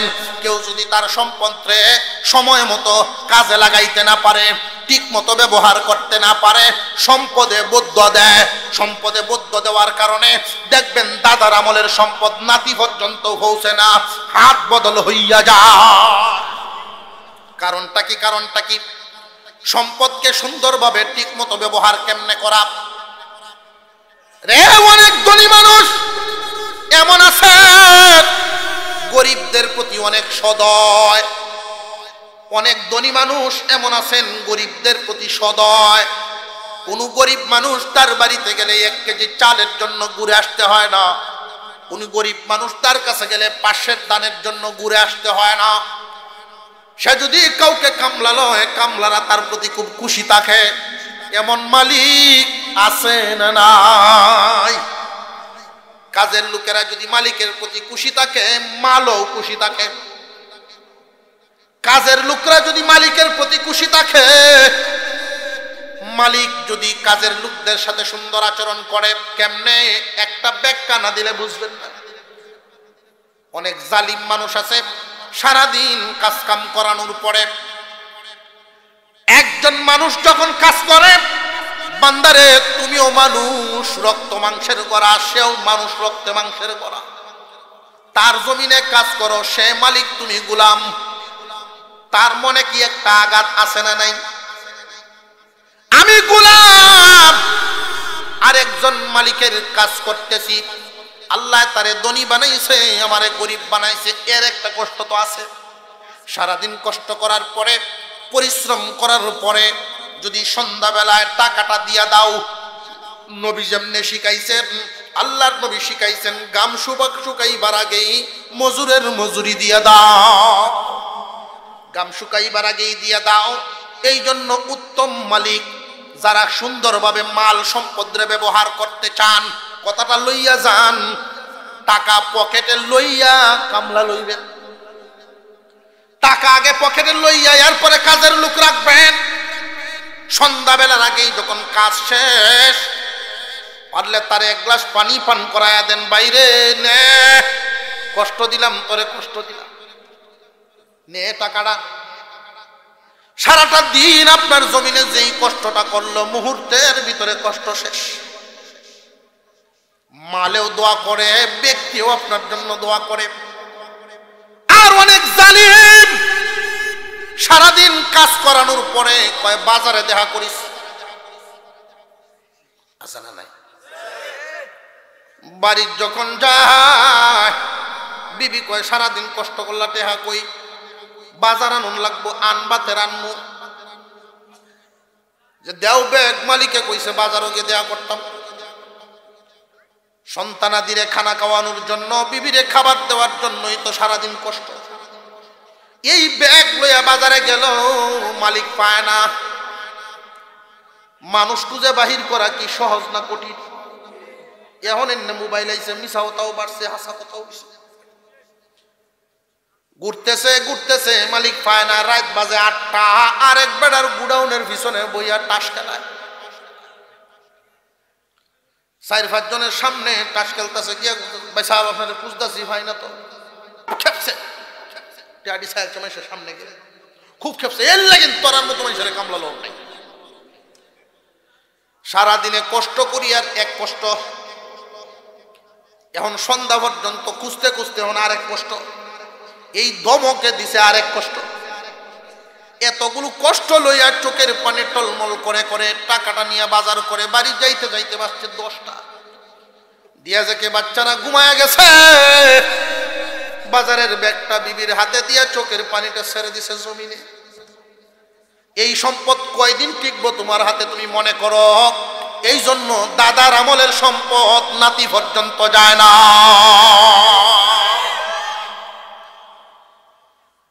দনিত্বকে গনিমত মনে করো ফকিরি আসার আগে।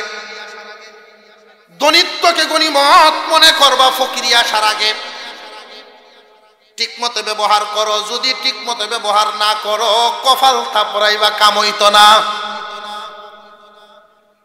এমন পরিবর্তন চলে আসবে, যাদের উপরে তুমি জুলুম করেছ তারারে আল্লাহ মালিক বানাইব।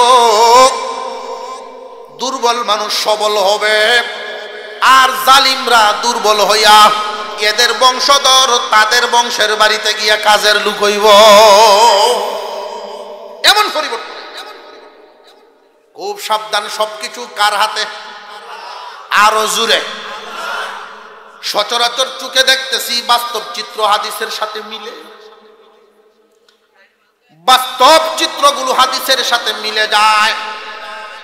একজন কাজের লোক যদি পরের বাড়িতে কাজ করে, রে দুর্বল ভাই যারা আছেন, গরিব বুড়াবা যারা আছে, তারাও যেন শুনিয়া রাখে একটা কথা, পরের কাজটারে পরের মনে করিয়া করা যাবে না, যদি করো দিন বদলাবে না। পরের কাজটারে নিজের মনে করিয়া যদি করো, লোকমান হাকিম লোকমানের নামে কোরআনে একখান সূরা আছে।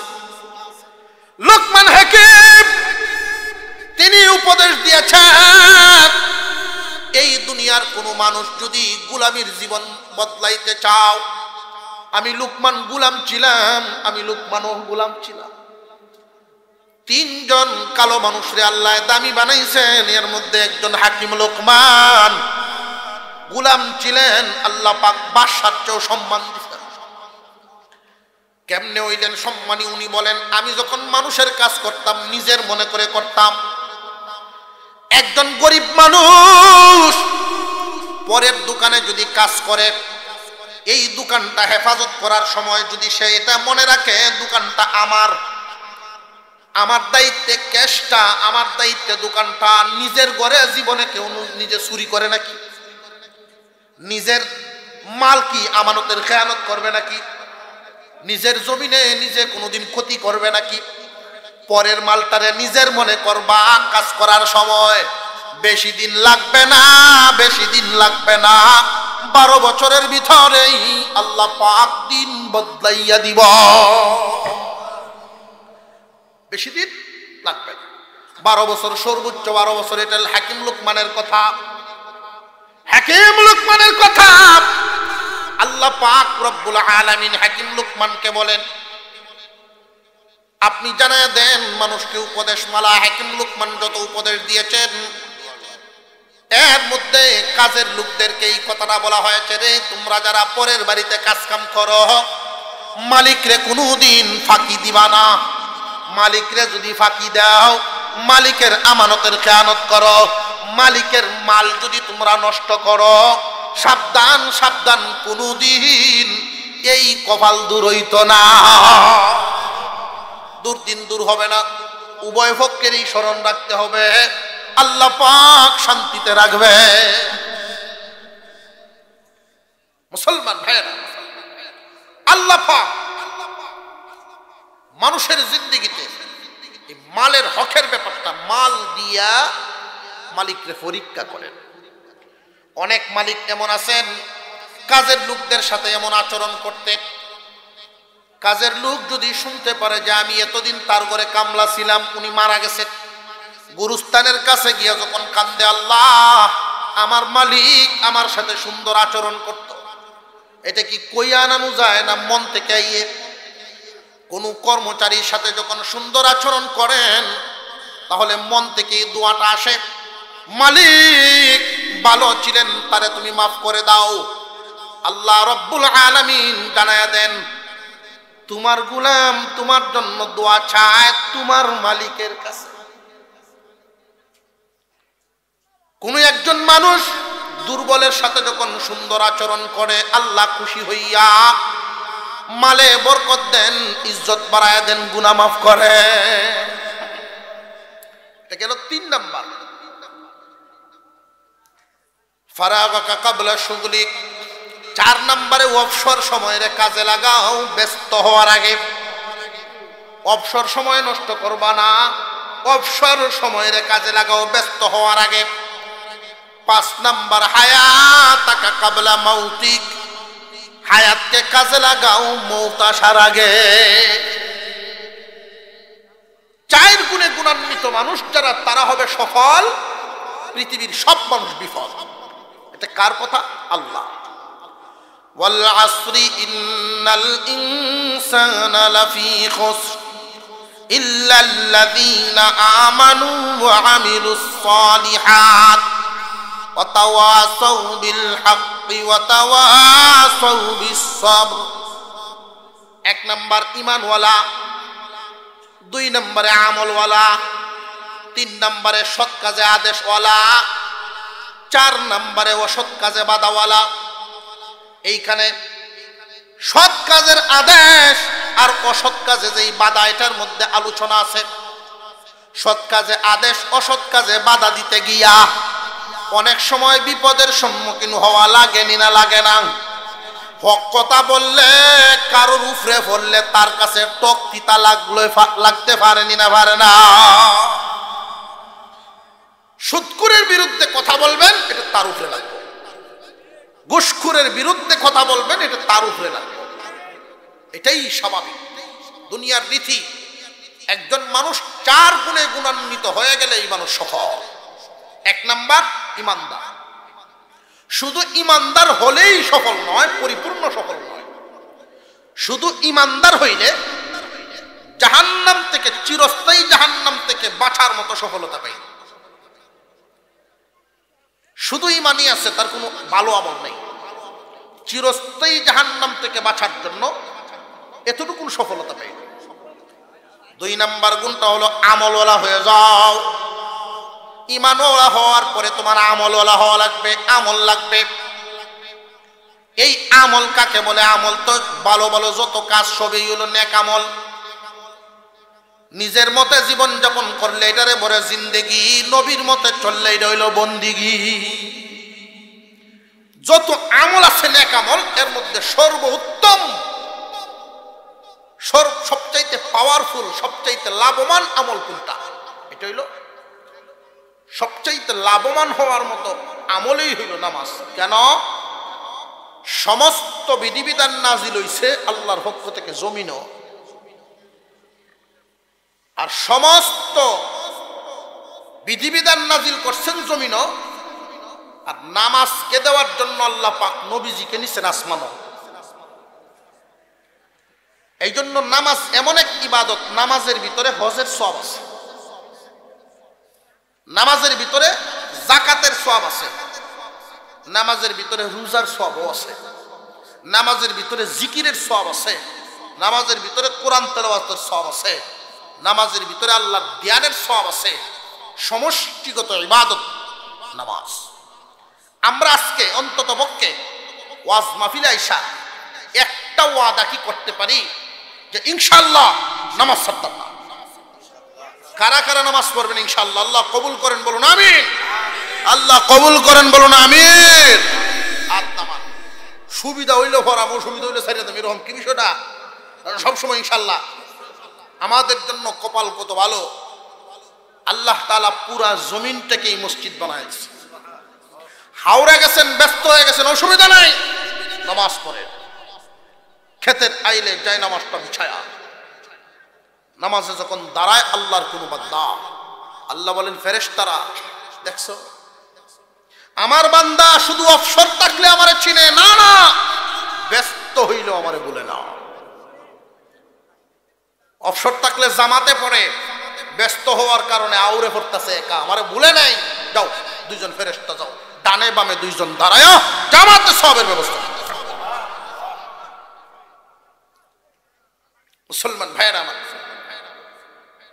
সৎ কাজের আদেশ অসৎ কাজে যখন বাধা দিবেন, তখন সমাজের একদল মানুষ, এক শ্রেণীর মানুষ আপনার বিরুদ্ধে যাবে। দরবার পঞ্চায়েত সালিশ বৈঠকে বইয়ে যখন হক কথা বলবে, সবার কাছে আপনি ভালো থাকতে পারবেন না, 2-4 জন আপনার বিরুদ্ধে যাইব। সুযোগ খুঁজব কেমনে আপনার একটু সিফাত ফালানি যায়। আছে না এমন চিত্র? আমাদের এই জমিনে এমন চিত্র আমরা দেখি। মার্ডার মামলার আসামি মুছো তেল দিয়া গুড়ায়, মুলা চুরির মামলায় জেল কাটে, মুলা চুরির মামলায় জেল কাটে, মার্ডার মামলায় আরামসে ঘোরাফেরা করে। আছে না নাই? প্রকাশ্যে দিবালুখে হত্যা করেও জেলের বাইরে, আর হক কথা বলার কারণে জেলের ভিতরে।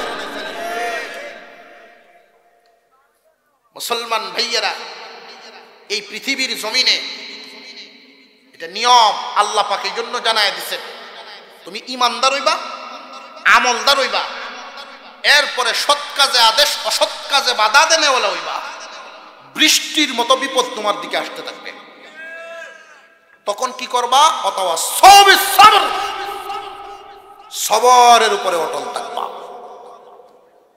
তোমারে হামলা মামলা দেখাইবে, খুব ভালো করে বুঝেন, এই কথাটা খুব গুরুত্বপূর্ণ, গুরুত্বের সাথে বুঝতে হবে। আল্লাহর পয়গম্বরের দলের লোক, আল্লাহর নবীর দলের লোক, নবীর দলের লোক আর নবীর দলের লোক না, দুই দল কি সমান না অনেক বেশ কম? মুহাম্মাদুর রাসূলুল্লাহ ওয়াল্লাযীনা মাআহু আশিদ্দাউ আলাল কুফফার। আল্লাহ পাক বলেন মুহাম্মদ আল্লাহর রাসূল, তার দলের লোকেরা অন্যায়ের বিরুদ্ধে সাংঘাতিক কঠোর। এটা শুধু সাহাবীদের কথা নয়, লফজান যদিও সাহাবীদেরকে উল্লেখ করা হয়েছে, কিয়ামত পর্যন্ত মুহাম্মাদের সকল উম্মত এখানে শামিল। আল্লাহর পয়গম্বরের দলের লোক যারা হবে সাংঘাতিকভাবে অন্যায়ের বিরুদ্ধে তারা কঠোর হবে, অন্যায়ের সাথে কোনোদিন আপোষ করবে না। অন্যায়ের সাথে আপোষ করে মানুষ দুই ভাবে, দুই কারণে মানুষ নীতি হারা হয়। আমাদের প্রত্যেকের চলার জন্য এক একটা নীতির আদর্শের রাস্তা আছে না নাই? আমাদের তো মুসলমানি একটা নীতি আছে, সত্যের পথে চলা, এটা আমাদের নীতি। মানুষ নীতি হারা হয় দুই কারণে। একটা মানুষ যতক্ষণ পর্যন্ত নীতিতে থাকবে ততক্ষণ মুহাম্মাদের দলের, যেই মাত্র নীতি হারা হবে মুহাম্মাদের দলের না। একজন মানুষ মুহাম্মাদের দলের মানুষ, খুব ভালো করে জেনে রাখবেন, মুহাম্মাদের দলের লোকদের বৈশিষ্ট্য হবে অন্যায়ের সাথে আপোষ নাই, পরস্পরে মুসলমানের সাংঘাতিক বন্ধুত্ব, কিন্তু অন্যায়ের বিরুদ্ধে সাংঘাতিক কঠোর। একজন মানুষ দুই কারণে নীতি হারা হয়। এক নাম্বার কারণ লোভের কারণে, এক নাম্বার লোভের কারণে মানুষ নীতি হারা হইয়া যায়। পদের লোভ দেখলে নীতি ভুলিয়া যায়। যদি কাউকে এই অফার দেয় যে ৫,০০০ টাকা দেন, মিথ্যা একটা সাক্ষী দিবে, একটু সাইজ করতাম, ৫,০০০ টাকার লোভে মিথ্যা সাক্ষী তৈরি হয়ে যায়। একজন মানুষ লোভে পড়ে নীতি হারা হয়, আর এই মানুষটা যখন লোভে পড়ে, খুব ভালো করে বুঝবেন, মানুষের যদি লোভে পায়, লোভ এত খারাপ একটা জিনিস, মানুষকে অন্ধ বানায়া দেয়। লোভে মানুষ অন্ধ হয়ে যায়, অন্ধ হইলে তার ধ্বংস নিশ্চিত। একজন মানুষ যখন অন্ধ হয়ে যায়, লোভে অন্ধ হয়ে যায়, অন্ধ হয়ে গেলে ভাইয়ের মাল খায়া লইব, দেখবো না ভাই কিনা। লোভে পড়লে একজন মানুষ এতিমের মাল খেয়ে ফেলবো, কারণ সে তো অন্ধ, ভালো মন্দ বুঝে না। লোভে মানুষ অন্ধ হয়, মসজিদের টাকাও খায়। লোভে মানুষ অন্ধ হয়, গুরুস্থানের টাকাও খায়। লোভে মানুষ অন্ধ হয়, অসহায় গরিব মিসকিনদের পয়সাও খায়, জাকাতের পয়সাও খাইলায়, লিল্লা সদকাও খাইলায়। লোভে মানুষ অন্ধ হইয়া এমন অবস্থা হয়, এক লোককে, হুজুর আমরা এলাকার চেয়ারম্যান 3টা বাথরুম খাইলাইছে। বাথরুম কেমনে খাইলো রে? বাথরুম কেমনে খাইলো? এটা কি সমস্যা? হুজুর আমরা এই বাজারও একটা পাবলিক টয়লেট দিতে আসি সরকারে, খাইলাইছে। ও আচ্ছা, আমি থোড়া উল্টা বুঝছিলাম, সে কিতা কইছস না কইছস, যে খাইলো কেমনে? লোভে মানুষ অন্ধ হয়। আমরা এলাকার একজন মুরব্বী ছিলেন, সর্দার, মূর্খ মানুষ, কয়েকটা কথা কইতেন বেচারা, বড় বড় সালিশ বৈঠকের উনি সমাধান দিতেন। মূর্খ উনি বলতেন, লোভের সাথে আকলে পারে না। আমি লিখে রাখতাম, তামুক বইরে দিতাম বেটাকে মাঝে মাঝে। ছোট মানুষ, মুরব্বীর সাথে খুব মহব্বত, ছোটবেলা থেকে আমারে খুব আদর করতেন। উনি প্রায় সময় কথাটা বলতেন, লোভের সাথে আকলে পারে না। বড় হয়ে যখন মাদ্রাসা পড়ছি, এটা হাদিসের কথা। কেমনে? কেউ যদি লোভী হয়, যত বড় আকললাই হোক, ধ্বংস তার নিশ্চিত, আকলে তারা বাঁচাইতে পারবে। কেউ যদি লোভী হয়, যত বড় শিক্ষিত হোক, ধ্বংস তার নিশ্চিত, শিক্ষায় তাকে বাঁচাতে পারবে না। একজন মানুষ মুহাম্মাদের দলের লোক বৈশিষ্ট্য হবে নীতিহারা হবে না, নীতিতে থাকবে। যত লুবেই দেখাও, লুবে তারে নীতিহারা করতে পারবে না। 1 কোটি টাকা দিলেও নীতির থেকে সরাতে পারবে না। যত অফারে দেও তোরে এই বানায়াম ওই বানায়াম, দলের সভাপতি মানে কাম হইতো না। নীতিতে অটল, নীতি বিক্রি করে না। লুবে ফেলায় যখন কাম হইল না, 2 নাম্বার সুরত হইল ভয় ভীতি দেখায়া। মাইদের ভয়, ডাকাতির ভয়, চুরির ভয়, মাল লুণ্ঠনের ভয়, মামলার ভয়, হামলার ভয়, এই ভয় ভীতি দেখাইয়া নীতি হারা করবার চায়। আগের দিন দেখা যায় এক নীতি, পরের দিন দেখা যায় আরেক নীতি। আগের দিন এক কথা কয়, পরের দিন আরেক কথা কয়। কেন কয়? আমার নিয়ে বাড়িতে কইছে যে আমার ঠ্যাঙ্গি বলে ভেঙে গেল, ডরায় কইতেছি। কিন্তু মুহাম্মাদের দলের লোক মরব, তবু নীতি হারা হবে না। আল্লাহর পয়গম্বরের দলের লোক যারা হবে নীতিবান, এত হবে বয়ে তারে নীতি হারা করতে পারবে না। তার যদি হাড়গুড় ব্যাঙ্গেও ফেলে নীতিতেই থাকবে, জেল কাটাইব নীতিতেই থাকবে, সম্পদ নিয়ে যাবে তবু নীতিতেই থাকবে। তারে যদি ফকির বানায় দেয় চলে যাবে, নীতি হারাবে না। সম্পদ হারাবে, নীতি হারাবে না। এই যে কথাটা বলছিলাম, 4 গুণের অধিকারী সফল। আল্লাহ বলেন আসরের সময়ের কসম, ইন্নাল ইনসানা লাফি খুসর, নিশ্চয়ই মানব জাতি বিফল। আদম থেকে নিয়ে কিয়ামত পর্যন্ত সবই তো মানব জাতি, সব মানব জাতি বিফল।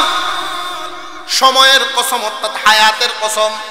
সময় বলতে হায়াত, হায়াতের কসম, সর্বযুগের সব মানুষ বিফল।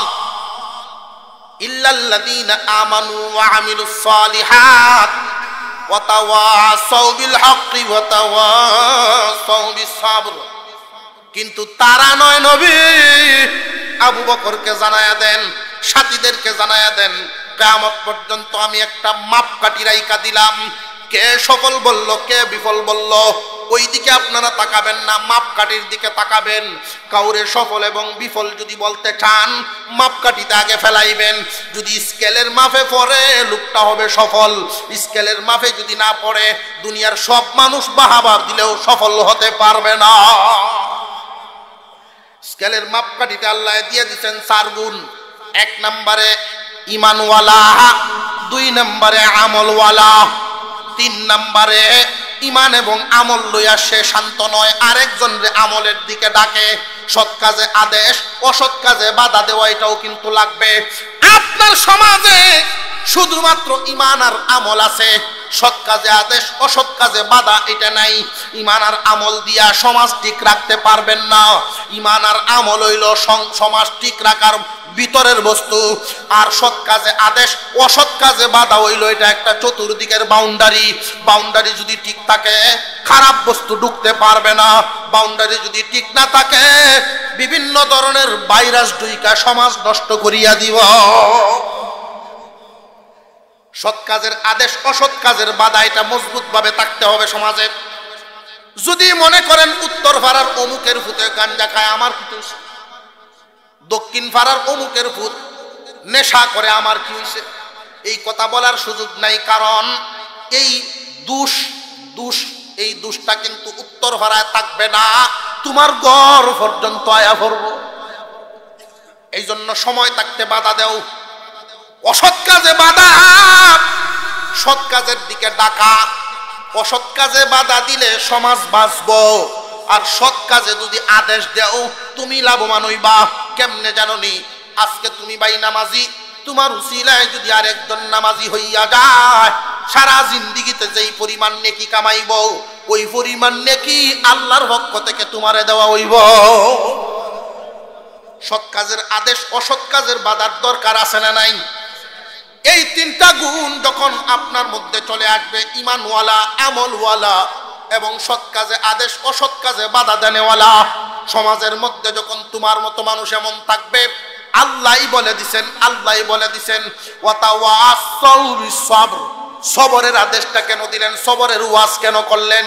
মুফাসসিরিনে কেরাম বলেন সবরের ওয়াজ আল্লাহ এই কারণেই করলেন, 3 গুণের গুণী যারা হবে যুগে যুগেই এমন এক হালতের মধ্যে পড়বে, আপদ বিপদ জুলুম অত্যাচার তার দিকে বৃষ্টির মতো আসবে। এই সময় যেন নিজেকে অন্যায়ের সাথে আপোষ না করায়, সে যেন অটল থাকে, সবর এবং ধৈর্য ধরিয়া যেন অটল থাকে। যদি থাকতে পারে ওই মানুষই সফল হইব। কেমনে? জেল কাটলো তো সফল হইল কেমনে? ক্ষতিগ্রস্ত হইল তো সফল হইল কেমনে? প্রশ্ন জাগে না জাগে না? দরবার সালিশ হইল, ঘুষখোরের সাথে হাত মিলাই নাই, প্রয়োজনে পরাজয় বরণ করছে, তবু ঘুষখোরের সাথে হাত মিলাই নাই, ঘুষ দেয় নাই, পরাজয় নিছে তবু ঘুষ দেয় নাই, তাহলে সফল কেমনে হইল? সফল হবে আল্লাহর কথা সফল। একজন মানুষ যদি অন্যায়ের সাথে আপোষ না করে, আল্লাহ পাক বলেন ওরা সফল। আল্লাহ বলছেন ওরা সফল কেমনে?